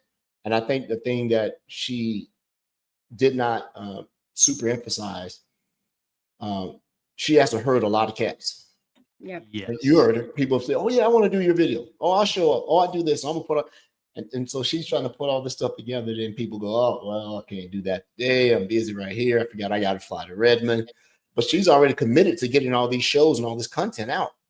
So going to do that. Well, and you notice people like that, right? That do these amazing things that we know about. It's hard for a person like that to talk about themselves, and they kind of minimize it a little bit. Okay, here's my tasks, but those tasks actually have a lot to them. That they actually, a lot of work that goes into it. Well, it looks like we're about to go on our break here, and grab some more coffee or your beverage of choice. More water for Ed. Got to do that. Stay highly hydrated, and do that. So, how long do we have, Mr. Trent, before we get our next guest on? We have at the bottom of the half hour, we have an amazing, our last guest of the day on, which this day has gone super quick. I don't know how that happened. I was kind of thinking about it last week. I'm like, man, this is going to be kind of a long day, but it's literally just 3 of our shows that we do every Monday, right? Just 3 shows strung together. So it works out pretty well. And it's amazing how people sit here and tell time. We have our next guest on at the bottom half of the next half hour. Like, yeah. How do you do that? Yeah. The bottom half of the next half hour. In about 15 minutes, we will have Renuka on, and you all are going to be super impressed. She runs a bunch of, or manages a bunch of women groups within Microsoft that I had no clue till I talked to her last week. Very cool. So awesome. Amazing. Everybody back at what time is that? We will be back with 5 minutes to go till the half hour. Okay. And then we'll introduce Renuka and bring her on. He refuses to use numbers. See you in 10 minutes, Ed. Don't worry. I got you, bud. Making me do word problems. Yeah. Word problems. Yeah. All right. We'll talk to everyone momentarily. Okay. All right. Hey, looks like we're back. Where's my co-hosts? Where are they? I'm right here, man. There's Edward. Where's Ray? She'll be here shortly, probably. I'm coming. I'm just trying to find all my buttons. Hold on. Oh, okay. There's Brody. Hey, welcome back, everyone. We have 5 minutes till we invite our last guest of the day on the show. It's literally our last guest. How is this possible that this day has gone this quick? I don't get it. Just flown by. Yeah, it's just fun. It's just fun. I love what we do. Yeah, Edward, I would say I feel like I could take a nap after this, but no, that's not within my eyes. It's just red today. Yeah. Slept well. I mean, go to bed. Yeah. Ray is freezing. She's gonna put a jacket. You put a jacket on, Ray? No, I'm wearing. I mean, the exact. Am I having like a fever dream? What's going? No, your shirt looks big on you. It looks like it was a jacket. Well, yeah, I'm a tiny little person. This is how you become a pro when you get your MRI. You have so many. You have to for some reason they take my weight and they have it in kilograms because in America, obviously we're not that sophisticated sometimes. And so, but they do it so that they do it in kilograms so that you're not caught up because you know, pounds right here. And so as they were like checking me in, I spent my time like, I'm going to convert this real quick. What do we got? What are we working with? Like, as they're trying, like finding my vein, you know, I'm like, oh, okay, good for me. Good for me. So yes, I'm a little, you know, I'm trying to get, you got to take your health when you can, where you can. So, Yeah. Who you telling? Who are you telling? I'm right there with you. I can't stay out there. I'm an old model breaking down. We can't find parts for me anymore. My back's broken. Leg and knee is not working. Transmission is slipping. You know, so it's all right though. It's all right. Classic. Yeah, I agree. I forget what day it was. Saturday I woke up, or maybe it was Sunday morning. And I just felt like somebody had beat the crap out of me, and I didn't do anything. well, you Not know, that you remember. we're not going to judge your date nights, Rod. Yeah, right. Do it. That'll do it right there. No, it's good stuff. I'm just hoping that this thunderstorm or whatever's about to happen passes by. You're building this up, and now I feel it's very foreboding and ominous. I'm getting nervous for you. Before I was like, oh, okay, but now you're like, and there's a storm a coming. Like what? We need the rain. We need the rain. There's so much pollen out here. It's like the whole world is yellow. We got a huge dump of snow over the weekend. I shoveled in the morning before it warmed up because it was nice and fluffy, which was great. And then in the afternoon, I saw everybody else who waited, and it was just hard, wet snow because it's like freeze thaw right now. So I had to shovel a second time, but it wasn't backbreaking, luckily. But we also need the moisture, Edward. I feel you. It's really dusty here. You got to have the snowpack. You got your water. People always need the water. The snowpack helps the water table. I get the snow, man. Bro, snow is the reason why the like north and western hemispheres are so productive from an agricultural standpoint. The snowpack is essential, right? And it's so coming down the Colorado River and everything up there. Yeah. And hey, have you ever been to Montreal? I haven't. Well, I drove through it very quick when I was young, but I have not enjoyed Montreal. You drove? How old were you? Oh no! We were in my mom's minivan, and we went okay. across the country, and we there's she a drove us to story Nova there. Scotia, to the East Coast, and I'm thinking about making a little weekend trip up there or something. You should come spend your money. You get a big discount. The currency exchange is terrible in your favor, and What is Montreal known for besides? Well, I'm trying to think. What do I know that Montreal is known for? I know it other than hockey. I heard that the nightlife can be pretty scandalous. Oh, no comment. Yeah. Oh. Pretty scandalous. Oh yeah. We may have to cover this on a different show. Food and culture and architectural buildings and cheese curds. Yeah. Cheese curds. Oh yeah. You know what? Maybe that is. Yeah. Somebody said cheese curds or something. I was listening to a pack of peanuts or something. They were talking about it. We'll figure it out. We'll figure it out. I thought we are at the top of the hour, by the way. It is. And you know what that means? High noon. It's high noon. A duel. That's also ominous. Yeah, I appreciate that though. We do have our last guest to invite to the stage. Renuka, are you here? I'm here. Okay, there you go. Renuka, good day. How are you? I'm doing great. And how are you all doing? Fairly well. I see that you live where a lot of other Microsoft people live. With your background. With your background, yeah. It's a common house with lots of bedrooms. Yeah. Everybody at Microsoft plays Microsoft. There you go. And then I'm wearing my Microsoft jacket too. I was like, oh, I like that. Is it a fleece? That. Looks comfy. I thought it was a doctor's jacket at first. I know. I was like, I thought she was a doctor. I said she has a doctor's jacket on. Wow. Oh, is that what it looks like? Then I should change my jacket. Great. Thank you so much for joining us today. We truly appreciate it. We thought, how best to blow out our entire day with our finale with you as our final guest. So this is going to be awesome. Would you like to introduce yourself? Tell us who you are, what you do at Microsoft, and then we'll go from there, I think. Yes. First of all, I'm so excited. This is my first podcast, especially in this format. So I feel kind of honored and kind of cool. So we'll see how it goes. But my name is Renuka Iyer, and I have been at Microsoft for around 20 years now. Yeah, I'm dating myself. I'm a boomerang, as they say. So I was here, I left, and I came back.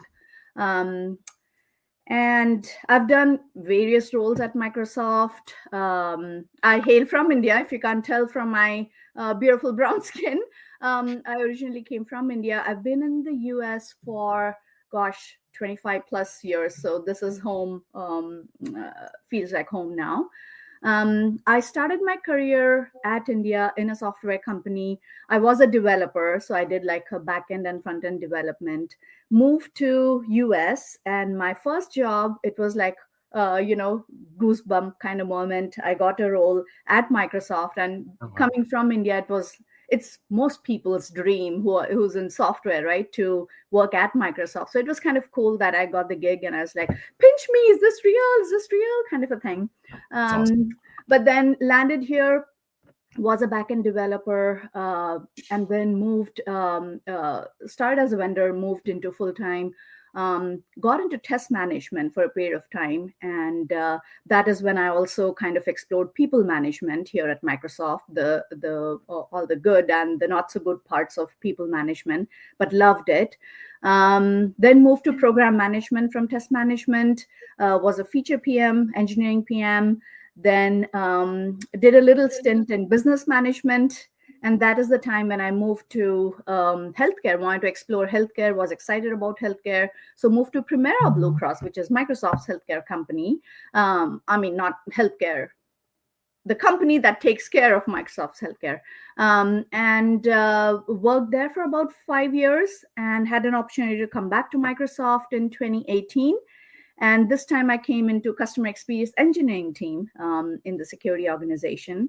My role was to enable the partner ecosystem, external partners on Intune, our device management thing. So that was also my entry and kind of a chance run into security, right? So that is device management. And during that time, I learned all about the holistic security story that Microsoft has across device management, data security, the external threat, and things like that. So yeah, that is how I kind of got into security and the cybersecurity world. So that's me. And on the personal side, I am married, have 2 kids, 2 adult kids. Yeah, life is good. Yeah. That's interesting. I don't think that a lot of people realize that. So I started my life as, desktop management person. A lot of people don't realize, and that was before you tacked the word security on it. I don't think people realize that connection between Intune and security. How did that come about in your mind? Like, yeah, this is a security thing. Because at Microsoft, we say, yeah, it's part of the umbrella, but a lot of desktop management people don't think of themselves as security people. Yeah, that's a good question. So for me, again, it was by chance, like I said, when I started learning about Intune, and coming in, I didn't know anything about Intune, by the way. So I learned it on the job. At that time, Microsoft, we didn't have the security organization, but Microsoft did have a story, which we kind of tagged at that time as SCIM. S standing for security, the defender part of security, that was just tagged as security, right? The C was for compliance, which is now transformed into purview, data security, and that aspect. The I was for identity, so that's all our Entra and all of that stuff. And M was for device management, right? So this is that holistic Microsoft story that we have, where we have security and management across, data, devices, things like that. So that's how I think the Microsoft story came about, and that's how I kind of got excited because I think we are the only company in the world who can tell that holistic story in this beautiful way, that we have security across all aspects, and the kind of data that we have so we can protect customers is also unique, right, to Microsoft. So I do drink the Kool-Aid with Microsoft. So you'll see a little bit of bias for Microsoft That's here. all right. You share truth, the holistic platform, customer-focused experience. So there's no Kool-Aid necessary. You just explained it factually.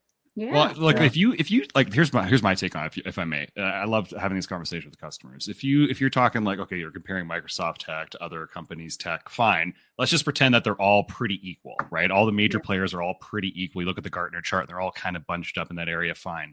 But who's got the best signals intelligence across all of those, right? And Microsoft is everywhere. So we're collecting signals from everytheverything. We're like the board, right? 78 trillion. I think. Yeah, whatever the trillions and trillions are now. Yeah, 78 trillion, I think. Yeah, I'd rather have so if every front end solution is similar, then the signals intelligence that backs it is really the key differentiator, right? And that's why the Borg win every time. Yeah. Well said there, Brody. I mean, we have the products and we have the signals. I mean, most companies provide one or the other pillars, right? They don't even have the product suite that we have across, like I talked about. And it's a pretty cool place to be.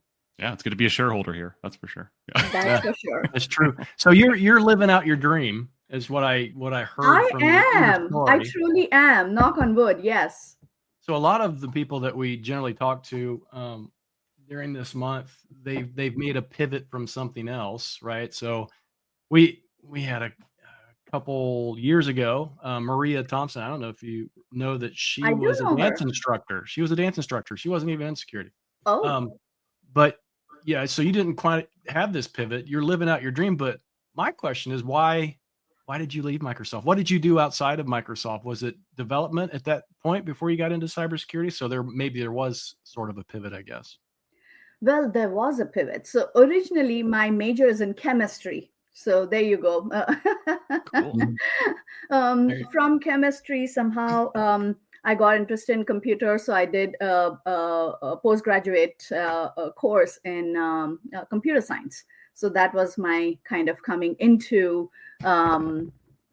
this foray. And from there, I think,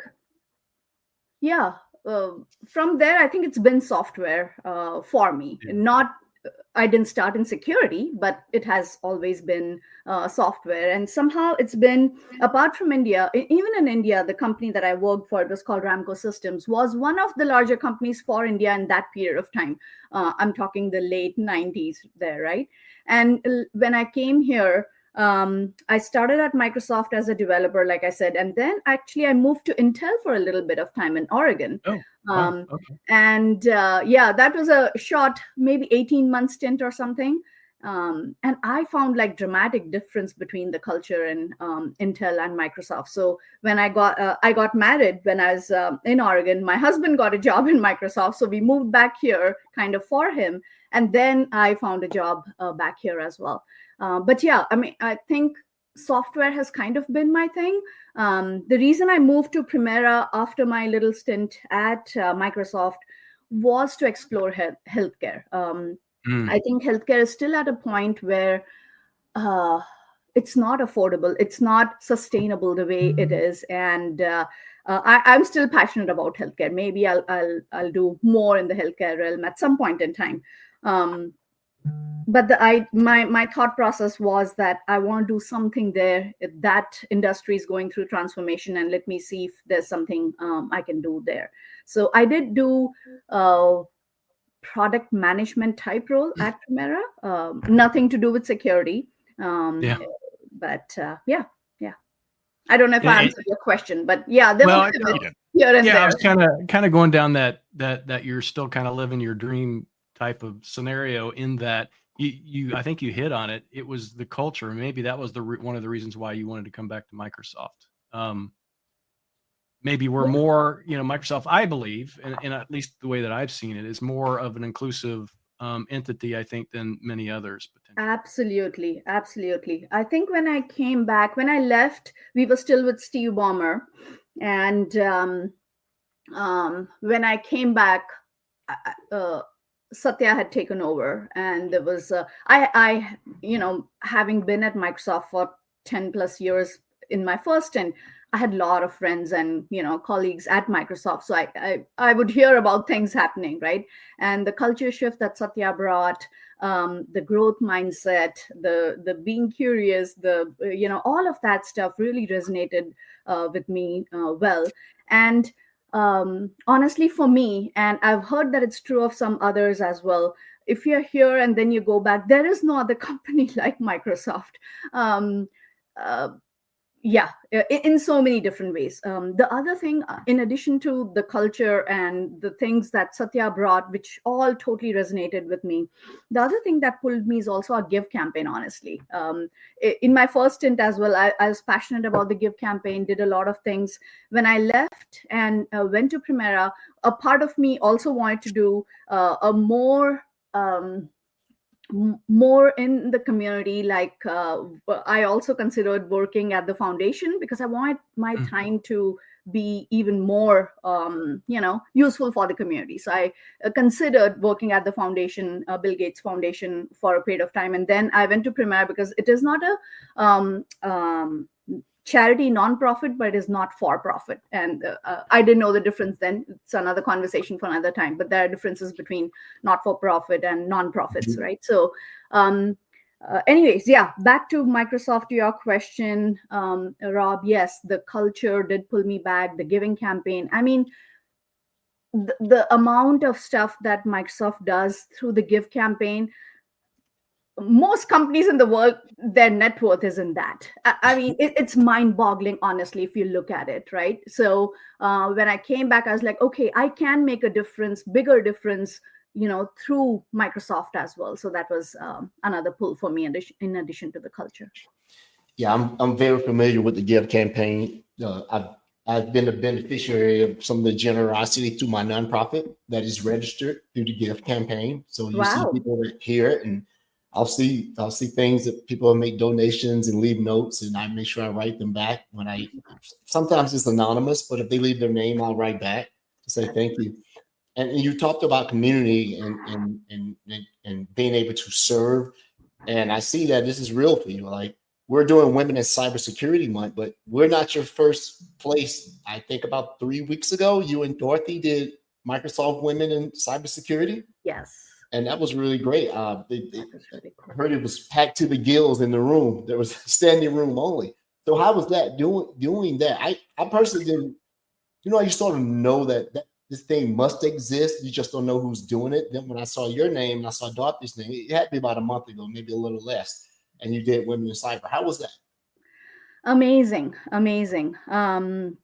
So I am part of Microsoft, as you know, has a lot of focus on the women community, right? So we have the women at Microsoft, and then laddering down to that is women of Microsoft Security. So each of Satya's LT has a women ERG, right? So I am in the security org. So I am actually part of the board of the Women of Microsoft Security, Charlie Bell's organization, that ERG. And even before the security org was formed, which was recent since Charlie Bell joined, right? I was part of what we call SCM, Security Compliance and Management. I was part of a women's board there. So I'm very passionate about this cause even before all of this happened. So as part of the board, and last 2 years, I think we started doing this annual women's conference when we were SCM. And then when we transformed to Microsoft Security, we continued that tradition as the Microsoft Security Women's Organization. This is my 3rd year in the Microsoft Security, being part of the annual summit. The first year, I got trained by another veteran, Sandhya, who led this. And Amazing. I wasn't on the stage, but I was. We have this term called GC, general contractor, which basically means the buck stops with you, right? You're kind of leading the whole thing. So I was the GC the first year, so 2 years ago, and then the second year I was a GC as well as I emceed, so as the host for the event. And every year, it's been amazing, Edward, to see this conference grow. The third year, right? The first year that we all started this, it was virtual only. We had just come out of COVID, and we're like, okay, it's too big. We're going to, keep it virtual. The next year, we're like, okay, things are opening up, and Redmond can't be just the base. So, we got to expand it. So we actually made it really, truly worldwide. We have a conference for the EMEA APJ region and then one for the Americas region. And we made it hybrid for the first time. And trust me, gosh, to run an event, you all do these events, so you probably have a sense of it. But to run an event, it's almost like 1,000 participants across the two events, right? And the logistics are pretty mind-boggling to plan two events that are kind of at the same similar time, same time, but two separate events, virtual and in person. So we had what we call watch parties. So we had some places where people could come in and kind of mingle, because the whole point was community building and things like that. And we had maybe 5 watch parties last year. So the first year was virtual only. Second year, it was Redmond and then some watch parties, maybe 5 locations. And this year we had, I want to say 12 plus watch parties, right? Across the world. So it's grown pretty much. And it's so gratifying. The leadership leans in. Charlie Bell, his directs lean in. We talk about security, the innovations there. We talk about some leadership skills. We talk about different things, but the whole idea is to bring the community together and kind of talk about anything security or leadership related. So it's been an amazing journey. Oh, that's fascinating. How do you see, what's the impact, in your opinion, of that community engagement? What are you seeing day to day, week to week, as part of follow-on activities from that engagement across the leadership and across the different sectors of Microsoft and women in general? So many connections are built. Like, I know that personally, to me, right after the event, we had a networking event for an hour, lunch and networking. I must have spoken to, I don't know, within that hour, 30 plus people one-on-one, right? There was literally, I was like, this is just me. What's going on here? There was a line to talk to me. I'm like, no, what's going on here? So, and then so many people came and told me that they found connections to leadership. Like, Brett was there. So many leadership people were there. Rob was there. Michael Wallen was there. Mike Adams, who's our leader, he couldn't make it. He generally attends the whole event too. So there are so many leaders who come in. And what we do right after the event is in Redmond, we did that networking thing where we had multiple tables, and we had Charlie's XLT kind of hosted tables informally, right? So you could ask, it was like an AMA. It was really, really engaging is the feedback that I got. And the connections continue from there. That is where the power comes in, right? So people are finding mentors, allies, to kind of continue their growth, their journeys, and things like that. So I think that is where the power of connections and the community building happens. Well, and I think that's a way you also know that it's resonating when people actually go do things without you having to push them to do that. I think that's important. See the success. Edward's on mute. He's trying to talk. He did it again. So with you running the program at Microsoft for security, what particular vertical of security or solution vertical are you running right now? Yeah. I can't figure out which one that you're in charge of. Unless you got the entirety. No. So I started in Intune. So I had device management for a period of time. And a couple of years ago, I moved to Purview. Okay. So, which is the data security aspect, right? So, actually, beyond data security. So, yeah, I presently my team and I support the Purview products, and I think I was telling Rod earlier that maybe we should do a session on data security and Purview in one of your Yes. podcasts, right? Kind of Yes. explaining a little bit of what Purview is all about. Purview has grown so much. That business is just thriving, growing. The innovations that we are doing in the AI Copilot space, just like many other products. But again, I'm more in touch with Purview right now. So yeah, amazing work and stuff happening there. AI made it cool. It was boring before AI showed up, and then AI shows up. It's like, oh, we all need this. This is all important stuff. yeah. And now Purview's blowing up. Yeah. Exactly. Yeah. So suddenly, when the M365 Copilot rolled out, partly people were like, oh, I better protect my data. Okay, Yeah. So we've been telling you that has definitely given a boost as well. Brody's our resident Purview expert, but Rod and I are finding ourselves quickly have to come up to speed because we are deep into Security Copilot. Yeah. And Purview. And Purview is supporting that too. Yes. Yeah.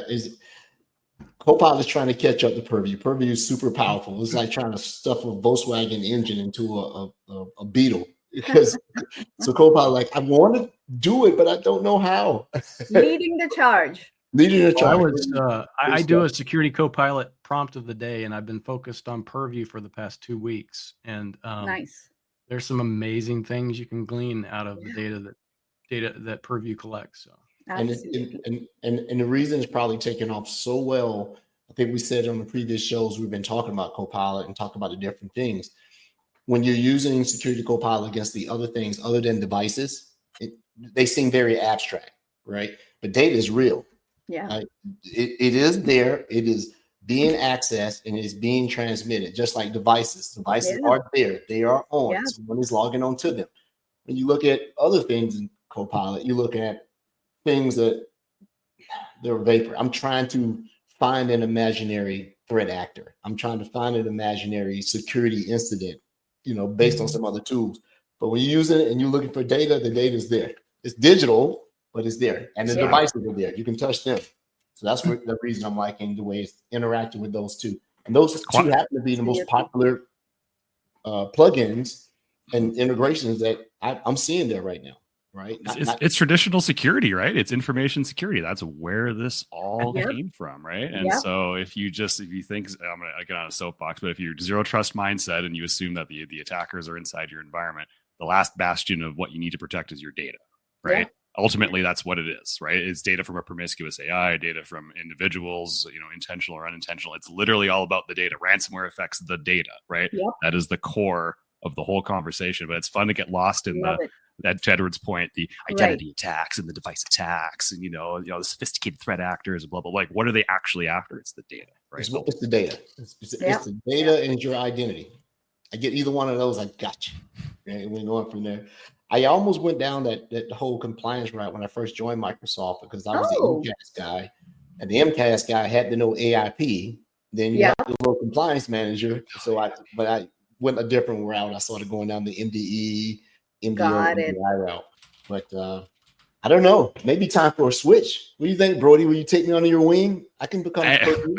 I mean, as a consultant, I just pivot, right? So I have worked on Purview a lot, but not recently. But so Edward, I'd love to help you, of course, right? And and then Renuka. I mean, when I went to Ignite with the team here, the data security posture management for AI was one of the bigger announcements. And I don't know, is there anything you want to elaborate on in terms of where we're going down roadmaps? Anything you're excited about on that front? Because that's the new shiny in our Purview stack that I think is very important. Yes. I mean, DSPM is, I think it's going to be a game changer. Super excited. So many new announcements coming. Some, we've shared, some we haven't. So, but yeah, I mean, the entire focus right now is all of those amazing things. There's DSI coming, there's DSPM coming. I don't know if you've heard of DSI, but yeah, super excited about DSPM. And I think it's going to really help us in our Copilot journey. We already have DSPM for AI, which tracks all our Copilot integrations and things.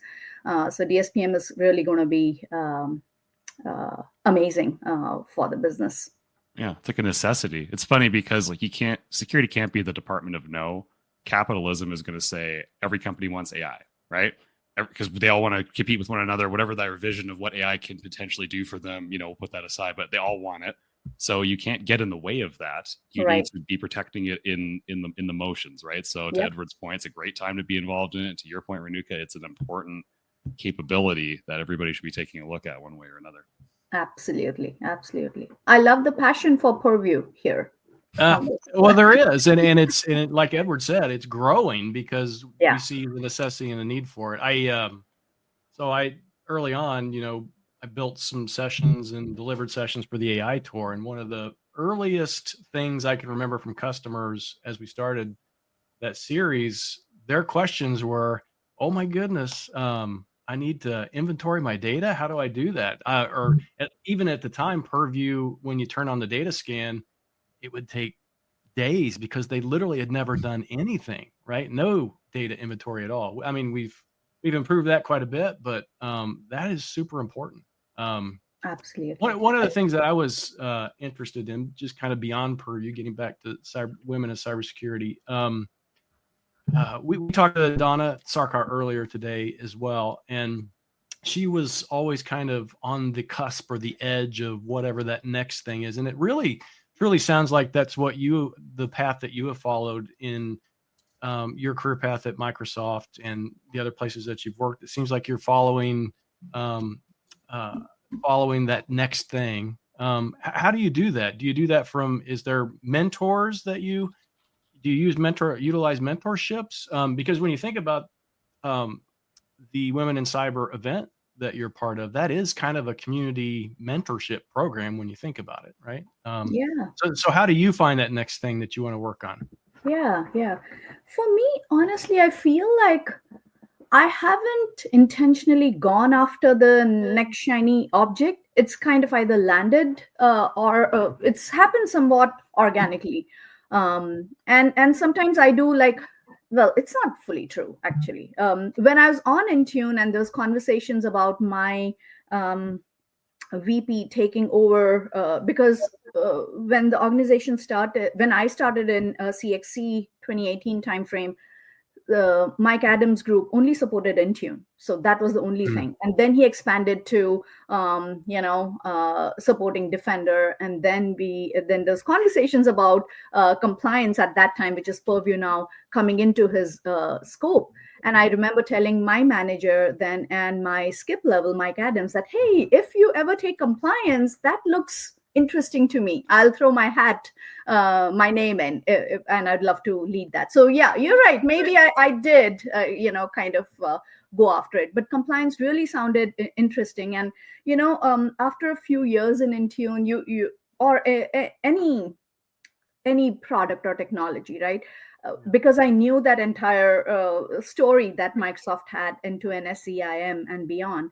I did want to try a new technology. This was up and coming, and it was like a new job without leaving my team, right? So I think I did ask for that. But you said another thing, which is mentors. I have always had mentors throughout my career, from early in career to now. And I have many mentors who have actually guided me, coached me. I have coaches, mentors, and thankfully now sponsors as well.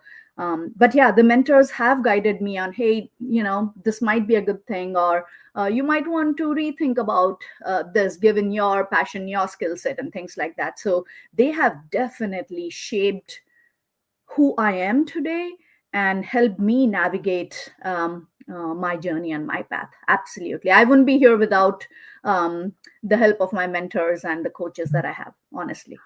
Yeah. So when you identified those mentors, I guess that was probably people you either worked alongside of, or was it more part of that, your intent to work with community, that you found those mentors?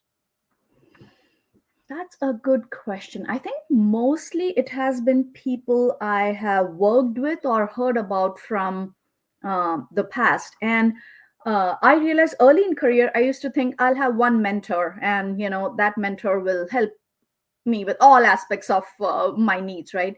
And as I have grown in my career and my thinking, I realized that you could have many mentors. In fact, it helps to have many mentors depending on the area or space you want to grow in, or improve upon. It could be a scenario, a situation, and you can find different people you can tap into for different things. So I had somebody who could help me with like my technology stuff. I had somebody who could help me with leadership.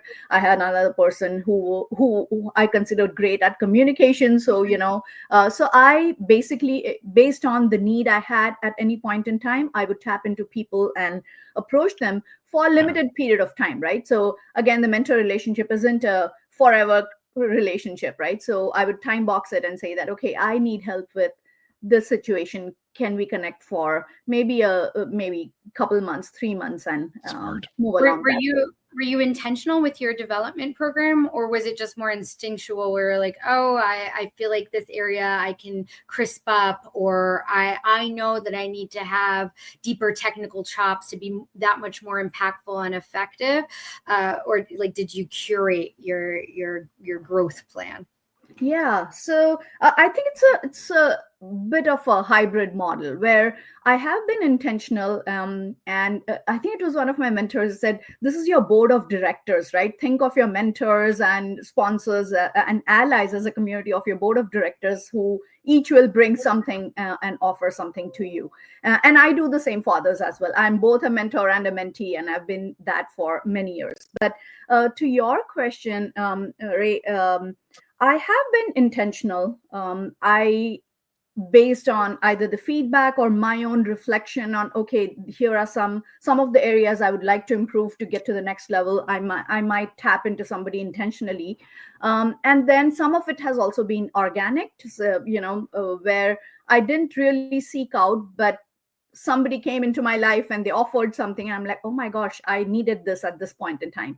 Universe sometimes has a weird way of bringing the right people to you at the right time. So so it's, I think, a combination of, I have definitely been intentional on, I want better leadership skills or communication skills, or I'm going through a situation where I need somebody else's input on how to navigate something. So I have definitely been intentional, and then I've added on somehow some organic mentors and coaches who have helped along the way. Thank you. And I love Ray. That. Yeah, and I love that intentional part of that, right? Because I think a lot of times people are, and how do you go about this yourself? Afraid to reach out to other people to ask for mentorship, almost like people like to do things and feel like if they can't do it themselves, they can't do it. But in reality, it's kind of a compliment when somebody reaches out, in my opinion. Exactly. Yeah. For that mentorship. Well, I like how she time boxes as well, right? Like I have some mentees, but they've been going on a little while, and I'm wondering if the value is still there. And I like your intent to time box, right? And it's nothing against these individuals. It's just, look, I assisted you. You're killing it right now. Am I still providing value? Right. So, and then another question was like, I hear you focusing on areas you crisp up in, I think is the term that Ray used. What's that balance between asking for mentorship in an area that you're strong in, that you want to improve even further, versus a deficiency that you feel you exhibit and you want to grow in, right? I feel like people focus on one or the other, or there's a mantra around that. Do you have any thoughts on that type of approach? I do. In fact, early in my career, one of my mentors I went with a gap, right? I'm like, oh, I'm not good at this. And the mentor said, time out. If you're not good at something, first he had me list what I feel I'm good at, right? So I listed, I feel this is my strength, kind of a thing. And he's like, why don't you focus on your strengths? Build it up, because it is already a strength. And wherever you have gaps, yes, identify them and see how you can leverage the rest of your community, your team, your others to bridge those gaps.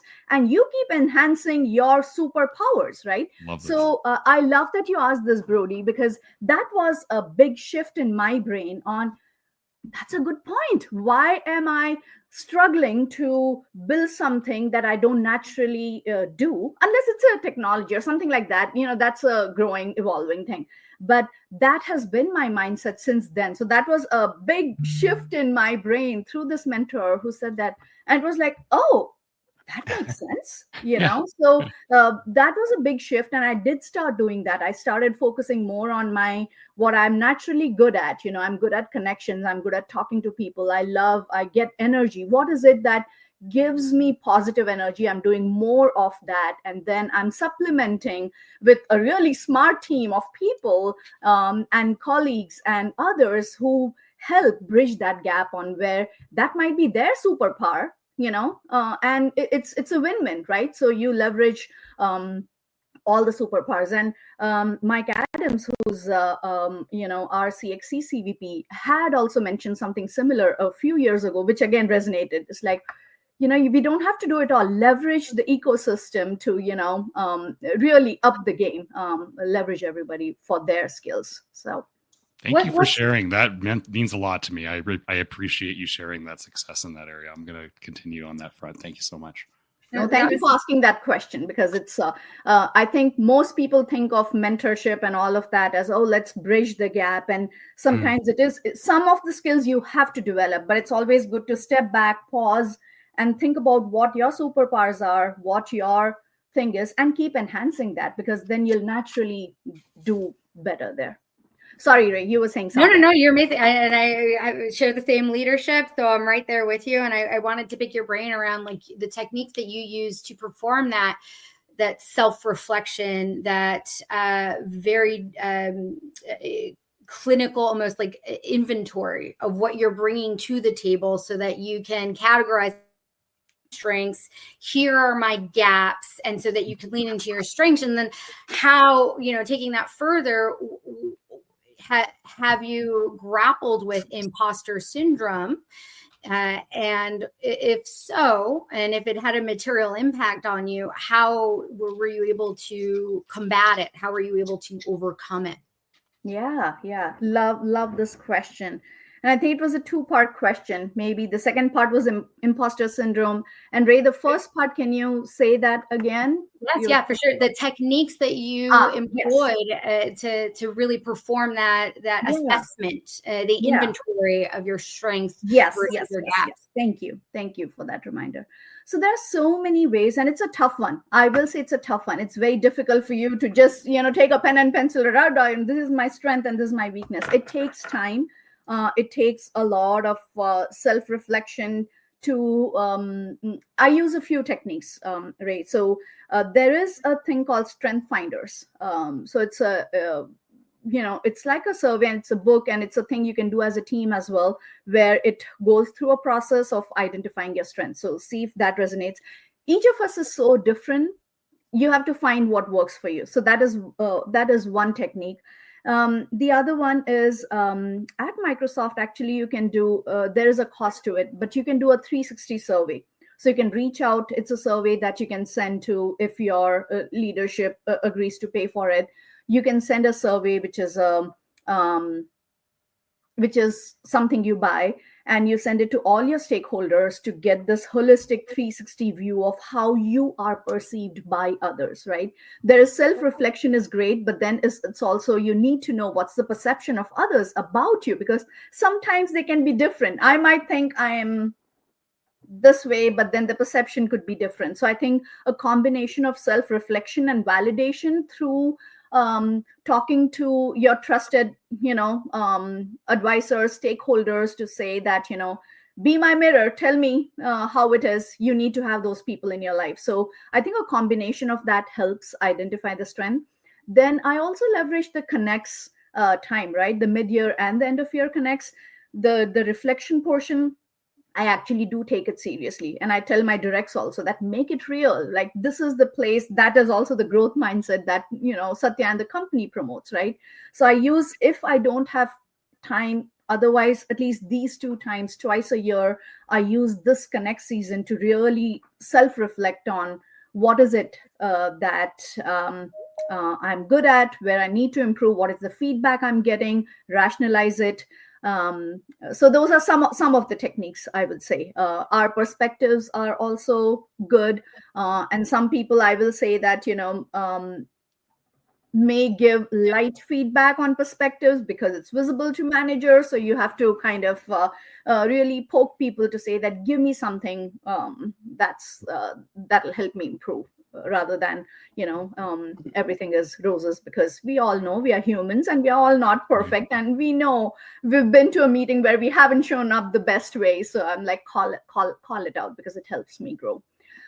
So those are some of the ways I have tried to find my strengths, and just sitting, close your laptop, put some focus music on, and take a pen and paper and kind of write down what gives you energy, what takes energy away from you, and that will also lead to your strengths and weaknesses in some way, right? So those are the things I would say in terms of identifying strengths. And then imposter syndrome. Definitely have had that. I believe I still have it. And what I've noticed is that my imposter syndrome, and maybe it's true for others, maybe not, you tell me, every stage of my career and life, I've had a different thing that contributed to my imposter syndrome, right? And I've found ways to navigate through it, and I feel I've gotten better at it. But I think it's something, I believe statistically it's been said that women have more of that than men, and don't know how true that is, but that's what I've heard. And I think building confidence, preparedness, having allies, all of that helps. And one of my mentors once told me that if you've been invited to a meeting, they need you. They need your input. So don't second guess yourself on, oh my gosh, if you've been invited, you're there for a good reason, and trust that, and kind of do your best, right? So that has helped me. Even this podcast, right? I was like, oh, they invited Vasu Jakal, and now I have to be on this podcast. I've never done anything on this in this format, but I was like, hey, I was invited. I'll do what I can. I'll do my best. It's That's me, and then we go from there. So I think you have to be intentional about working on it. You need allies. You need your mentors to kind of keep pushing you to say that you are worth it. And I think, Ray, there's a little bit of the representation is still low, right? In the women in tech, women in cybersecurity. So I think it may attribute a little bit to how some people feel, because we don't have as many role models. It's growing. It's getting to the right place. So I think it's a combination of the self-talk. Another mentor of mine I recently met said that there are voices in your brain. Give a name to each of them and ask them to shush the ones that you don't want, right? The devil and the angel, like they say, right? Work. So there is this voice, and she gave me good feedback. She said that, name those voices to say that here is this voice which is lack of confidence, and here is the one that is positivity. Here is this. And so when that pops up, give it that name and say that, hey, silent, or no, here's this other voice which is going to kind of help me move to that next level. So many times it's just voices in our head, and I think we have to be intentional about working on them, and then take the support of community and mentors. I just named one of mine Brody, by the way. So Yeah. Brody. Mine, Rod. That's a That's Brody. a positive rock kind of a voice, right? Yeah. You made a comment that might have been some study or statistics that were more women who perceived or were identified as having imposter syndrome. I think that the women are more apt to admit it. That's what it is. Ooh. Could be. Are you saying men have egos, Edward? You don't hear from me, but I'm just saying. Yeah. And I don't do the thing of naming the voices. When I feel it, we all feel it, I just try to identify what aspect of this imposter syndrome am I feeling. Is it because I don't know the thing that they brought me on to do it? Do I not know it into the depth? or am I afraid that they're going to ask me a question that I may not know the answer to? So I try to identify the vectors, and if I don't think I can rectify it or get that feeling away, I focus on the things I know I'm good at. So I gear the conversation in the customer meeting toward that, right? And then if you just talk long enough, the customer would give you the answer that they're asking you the question about. So there are different ways to get the techniques, right? But anybody that says they don't feel imposter syndrome, even Satya feels it sometimes. I'm sure I agree. I feel Well super. To be honest, I feel super inadequate for every single thing that I do, and it's like a personality thing, right?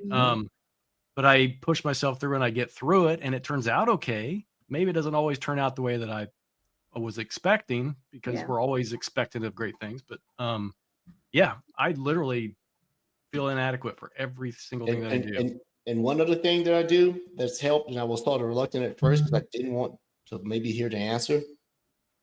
When I've done this thing, I used to worry about how people perceived. What did they think I did a good job? You just ask somebody, how do you think I did in the room? Like, well, you did great. Or, yeah, we thought you were going to talk about that topic and you didn't, or you didn't elaborate enough or something like that.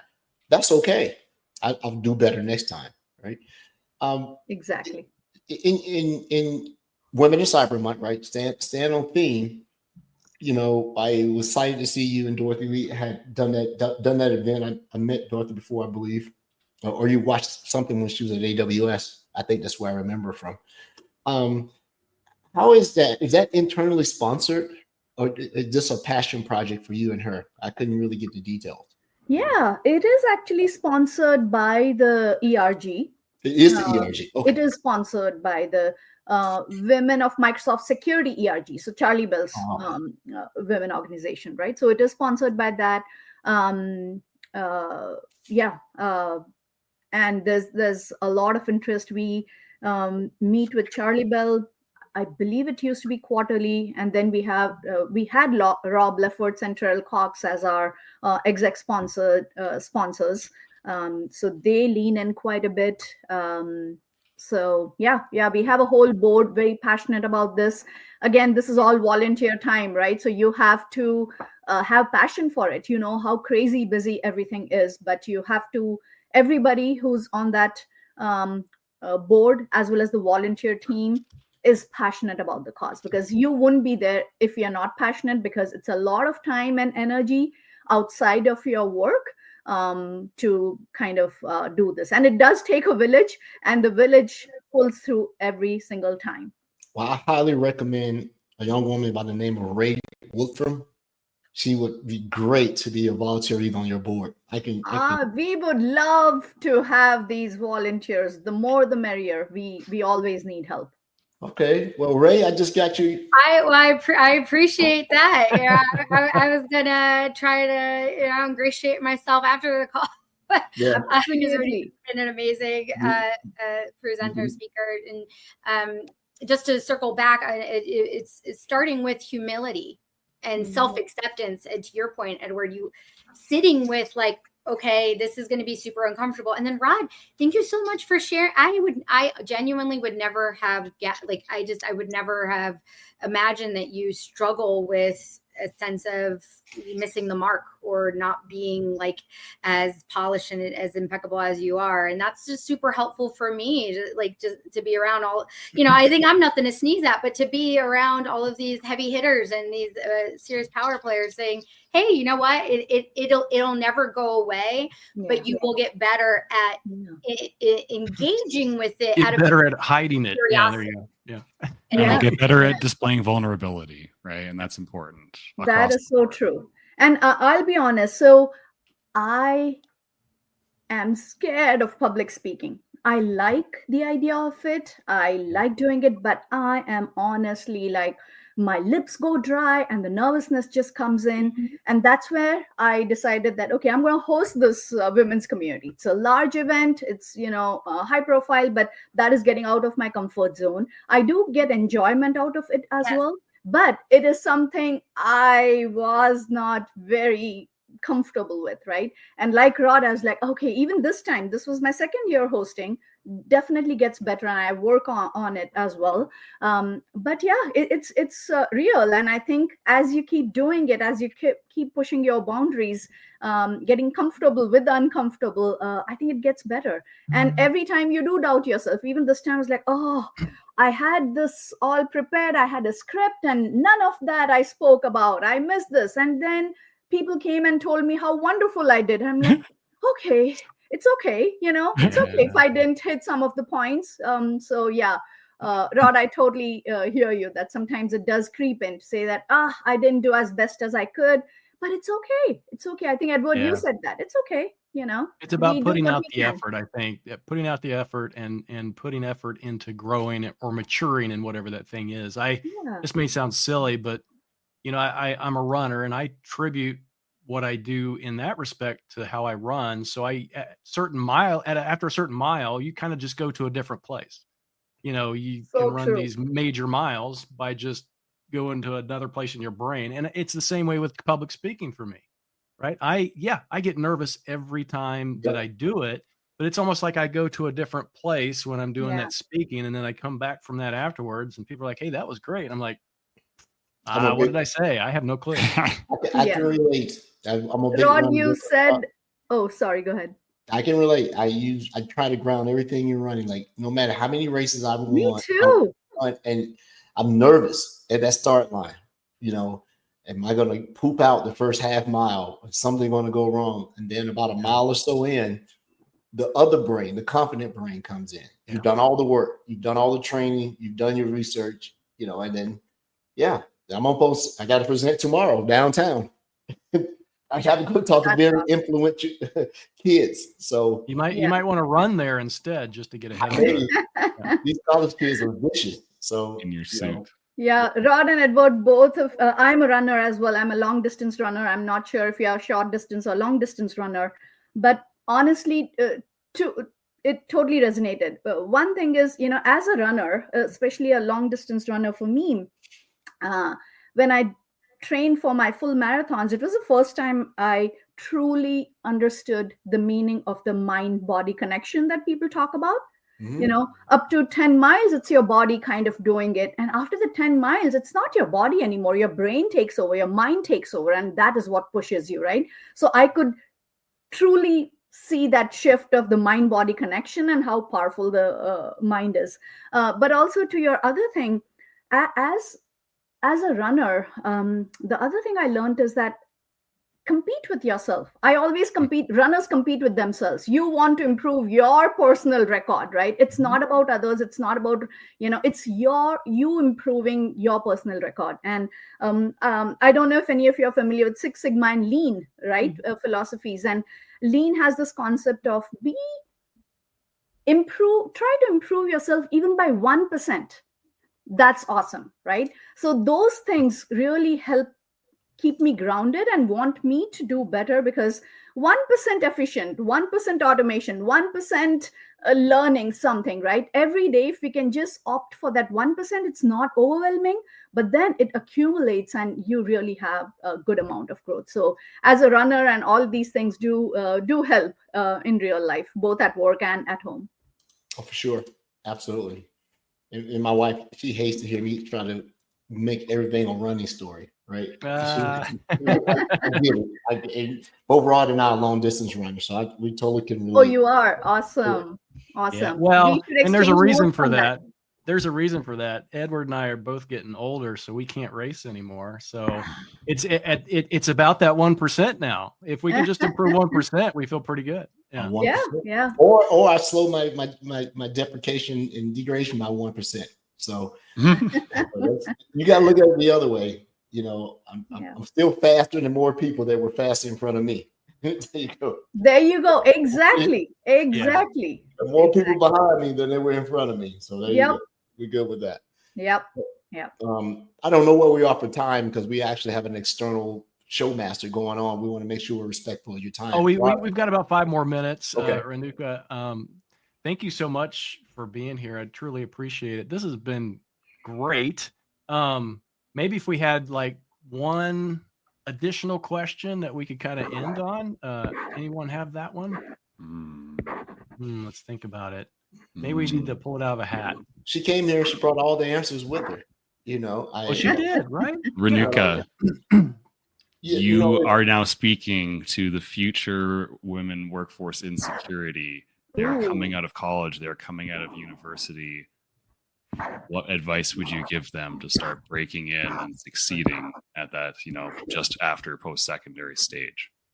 That is a good one. If I was to give advice to the younger crowd, I would say, because I wish I had more of this when I started, focus on building confidence early on, and trusting your instincts. I think this thing that we talk about, that, be yourself, be your true self, be authentic self, is actually true. And I think if we learn about that early in the cycle, oh gosh, I think we'll all be so much better. So that would be first thing I'd say, that focus on building confidence and trusting your gut, trusting your instincts, and bring your authentic self to the table. Don't worry about how you're perceived by others. I know it's easier said than done, especially early in the career, but know that you are unique. You have your own ideas, unique perspectives and values that you bring. And that is your greatest strength. So feed that, nurture that, believe in that. So that's number one.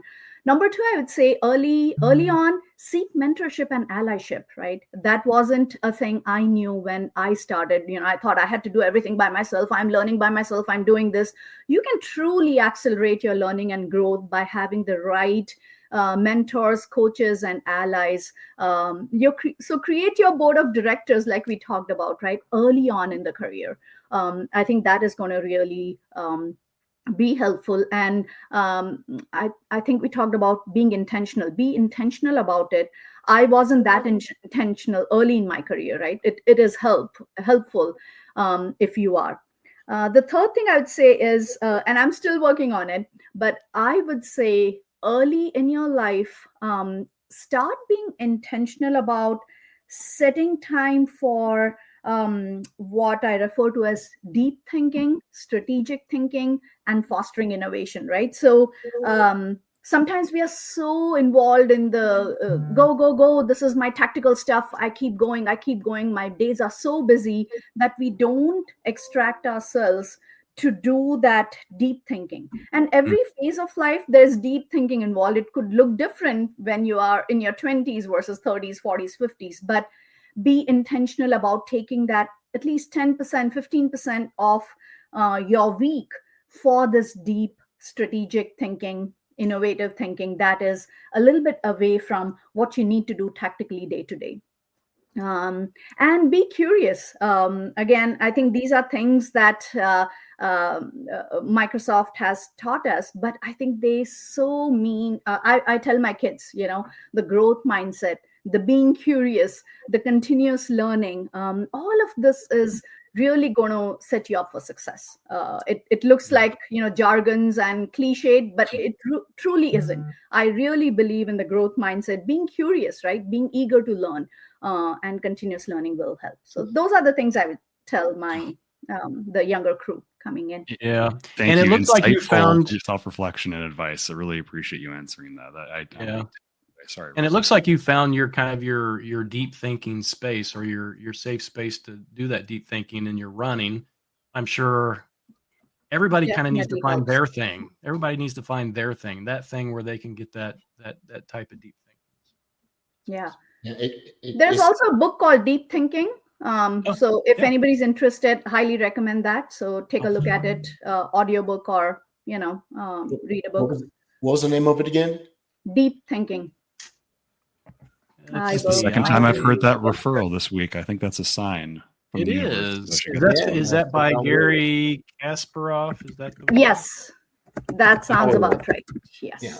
It was on a Yeah. radio show or something, or somebody Yeah. was talking about it in one of my I'll podcasts. put that in the show notes. Yep. Yeah.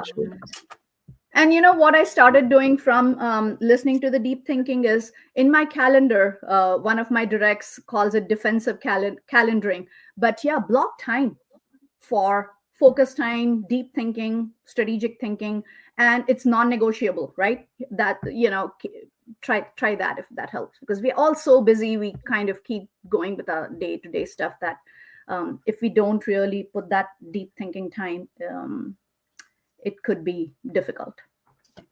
Yeah, I can relate. I feel that wholeheartedly.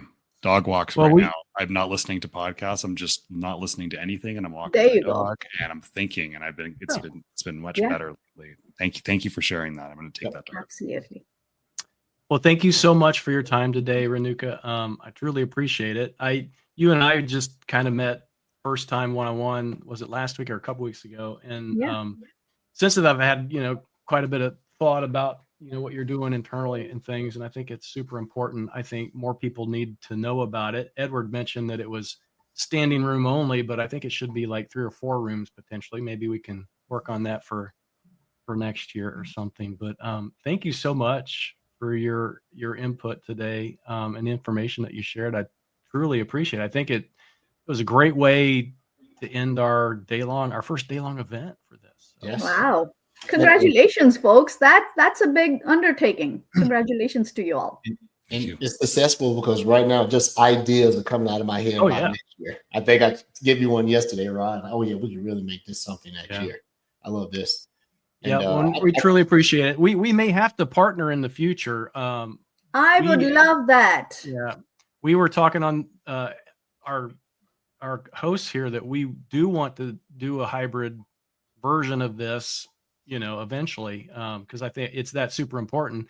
But as Heike mentioned in the previous session, sometimes it's good just to merge ideas and work with the existing communities instead of trying to do something yourself. So I definitely think that's something we're going to have to work on together. So. Absolutely. Yeah. Fight the urge to be the first all the time, right? If someone, we're getting measured on that, right? The 3 circles of impact, right?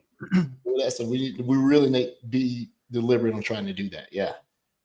Partner with some folks. You don't have to get all the shine yourself. You can share the shine. There you go. Absolutely. Share the shine.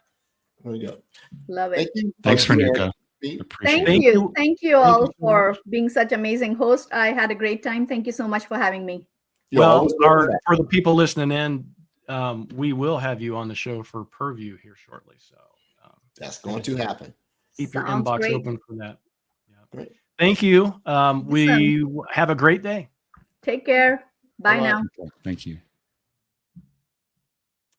All Nice. right. Nailed Noodle it, says, team. thank you. Noodle's been on the whole time, all day. Can you believe Noodle, that? Noodle, Mac Noodle, Mac Noodle. Yeah. Well, I think we have like a half hour left just for us. Maybe we should just go back through our day. For each guest that we had, maybe, I don't know, talk about maybe your favorite thing from each one. We can kind of go around the horn. You folks start. I'll be right back. Okay. Yeah. All right. I think that I do it, but I never gave a name to it. And sometimes if you don't give a name to a task or an action or a habit, it doesn't give a validity. But that defensive calendaring, you got to protect your calendar. Right. I'm finding now that people will. It's gotten so bad that even if you have your calendar saying busy, people still try to book over. You just have to absolutely book out of office or do not disturb. So even when you do that, sometimes they're just like defensive calendaring. Calendaring. You know what? I'm writing that down. Defensive calendar. Yeah. Now it's like that Seinfeld episode where George was just looking perturbed all the time, just to make it look like he's busy. Yep. And the other thing is what Heike said. Don't be creative in your creativity. If other people are doing it, offer help and help build up the thing to start it rather than trying to create a net new one, and then you have a bunch of rub and all that other stuff, right? Because everybody's trying to compete to be first to do the same thing that someone's already done. Yeah. Yeah, exactly. I'm a big admirer of other people's work. I love to see when other people succeed and go look at their work, because there's an opportunity to emulate and take the good things that person. You don't have to be that person. I like that particular aspect of the way Ray does something, right? I go do it. Like one thing Ray really gets out there in the community, and Ray is, self-investing. There you go. That's like one of the terms you said, self-investing. I used to be that way all the time, but I think the time piece is what's eating me up. I fall into a bad habit of becoming a habitual saying yes, over committer. That has to stop. That's doing nothing but getting me in trouble. So stop doing that. Yep. You see how dark it's got here? Yeah, it looks like it's nighttime. Cinematic. If my light's on now, if I turn the light off, you'll be all right. Oh yeah, I'm watching. I love storms. I'm not saying it from a position of trepidation. I like a good tornado. A position of trepidation. I love it. I've written down so many good lines. We had Donna saying permutations of drama. I was like, that is like my tagline. A position of trepidation. That is also how I sometimes approach things. And then I dismiss it. I was like, I do not want to have a position of trepidation here. Like this. I had nothing to do with it. I'm good. Keep me out of it. And go that route. Brody, you're back. Hi. Yeah, I really liked how Donna is able to take complex topics and make them very easy and understandable in the stories she tells. I love that's like a storybook, right? It's awesome. I like that she was very much what you see is what you get, but that was the common thread here of showing up authentically and say your work. Just because you're a work in progress doesn't mean you also can't be a work of art, right? And so I think that if we had to distill all of our speakers, right, and like this common theme of understand where you are shining. What was the shine quote? Oh, I didn't get to write it. Share the shine, right? But you have this very keen awareness of where your strengths are, how you are maybe the shining star in a constellation, and you there are areas where you can maybe be a little bit more brilliant and you learn from others, but don't hide that as though it's shameful, right? Owning that you're incredible in these arenas, and you're working on flexing a particular skill or muscle or whatever it is. I think that is way more impactful, more relatable. And that's actually, what was it? The Trent test of how to tell what's human, because it's that imperfection is very, it's a draw. People, it's engaging for folks and they feel safer with it. Yeah. One of the three most powerful words that helped me is I don't know. I don't know. It saved me in arguments. Like, dude, I don't know. Saved me in my marriage. I don't know. So using that too. And being curious without having to be an expert. To all the cybersecurity people that are still listening to the show, I know we're talking about women in cyber, but there was some career tidbits. I think that we get senior in our careers and or successful, we believe there's nothing to be learned. I really have picked up a particular interest in Purview because I've had to be engaged in it.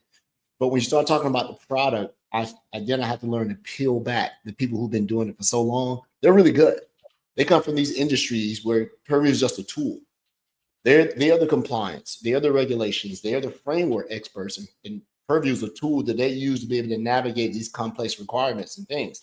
I'm interested. It's actually pretty cool to see what people do not know about their data. They just do not know.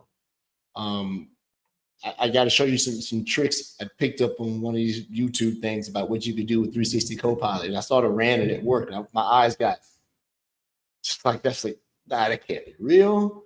Do it again. So, but we definitely got to get a Purview person on, or Purview people on to combat it and make it so it's not a one-part show. I think it has enough weight and enough things behind it that we can do it. Rod, do we have a Purview episode for Tech Heavy Month? I think we're almost booked out for Tech Heavy Month. We're going into. We are almost booked out for tech. For those that don't know what that is, as we mentioned earlier in the day, Microsoft Security Insight Show streams live at 5 o'clock every Monday. Next month is our what we call Tech Heavy Month, in that every guest that comes on, it's demo heavy, right? So you can either join us live and watch the demos and get that goodness, or watch the live replay after. But I don't believe we have. Well, you know what? Maybe we do have Purview. I have to double check. Speaking of Purview, let me see if I can share this real quick. Need a Purview perspective. Perspective. See if you can see this. Hey, Dan, put that up on the screen if you can. Yeah. So I had this Security Copilot prompt today, which I thought was really interesting. Literally track sensitive data movement across the organization using Microsoft Purview tools, suggest policies to reduce exposure. Look what this came up with in the data that I have. Employee ID was shared 10 times. Social Security number 8. Taxpayer identification number 8. Whatever. Oh, that's an internal project, by the way. But it produced all this information. This stuff actually exists in Purview. Which is why I tell is one of those data technologies that you're not having to deal with something that seems, like I said, is abstract. It's not there. It is. I think I found something. Now I have to go back and do the proof with certain, like put into and everything. Yeah, I found it, and here it is. Here's Brody's Canadian identification number. Is that what it is, Brody? Social insurance number. But yeah, you're right. Your country's ID, social safety net number, yes, and it's there, and so you don't have to go back and sort of guess where what we could have exposed this number. No, it's there. I can see it. So super excited about the Purview Day. I'm actually going to go ahead and drop a little bit early because I want to go watch these trees while they're leaning sideways against the house out here. Send pictures. Yeah. You know what? I will. You should. Take pictures. Yeah, I appreciate that. Insurance pictures. So to everybody, I will drop from our celebration of Women in Cybersecurity Month. We came to a great grand finale with some outstanding guests. It seems like my 3 co-hosts and buddies will still be here. So please send your questions in. And Rod, when is the next regular scheduled show?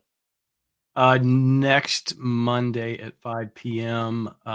Give me a second. I can tell you who it is. Actually, we have a partner on the first for Tech Heavy Month called Cyclotron. Oh, Cyclotron. Someone that used to work at Microsoft now works at Cyclotron, and so that company's coming on. I think it's going to be interesting. They'll be on. And they come Fun fact, cousin of Voltron. Yeah. They come on to talk about their Microsoft. They're coming on to talk about their Okta to Microsoft Entra migration solution. Right. So Mr. Nathan Berger, whom I met at the GBB offset, he's really good. And their president is Amber Barrar, something like that. He used to be a Microsoft guy. So Cyclotron's been trying to get on the show. The reason that they're on is because the friend of the show is one of their principal consultants, Mr. Gary Bushy, who reached out to us. So be able to see it. And his last name is not a joke. It's not a joke. Gary Bushy. Also, the next month, we talked to when Donna was on earlier, if you caught that, we talked about agentic AI. We were going deep into agentic AI, particularly for security in May. So those we're having partners. We have 3 confirmed. Yeah, one more to go. Of the 5 premier partners with their agentic solutions. And I am going to run down the other 2 to get a confirmation. Big shout out to James Key for introducing us to those partners who were highlighted in having their agentic offerings alongside Microsoft's agents. So stay tuned in May for Partner Month. We're going to have these 5 partners come on to Copilot Island and see who gets voted off Security Copilot Island. We're going to work that way. Do it, Brody. I see everyone. All right. Thank you so much, everyone. It's been a wonderful day. Thank you to our guests, and stay tuned for more Microsoft Security Insight Show. Thank you. Where can we get that? At ak.ms/getmsi show. or just go to MicrosoftSecurityInsights.com. You could do that. Yeah, and ignore the safe browser warning. We're legit. Yeah, because we're going to get that fixed sooner or later. Yeah, get that fixed, Edward. I'm working on it. I'm working on it. I'm gonna try. I gotta go to cloud. It's a storm, Brody. I know. Later, You're excused. Take care. I appreciate it. Bye.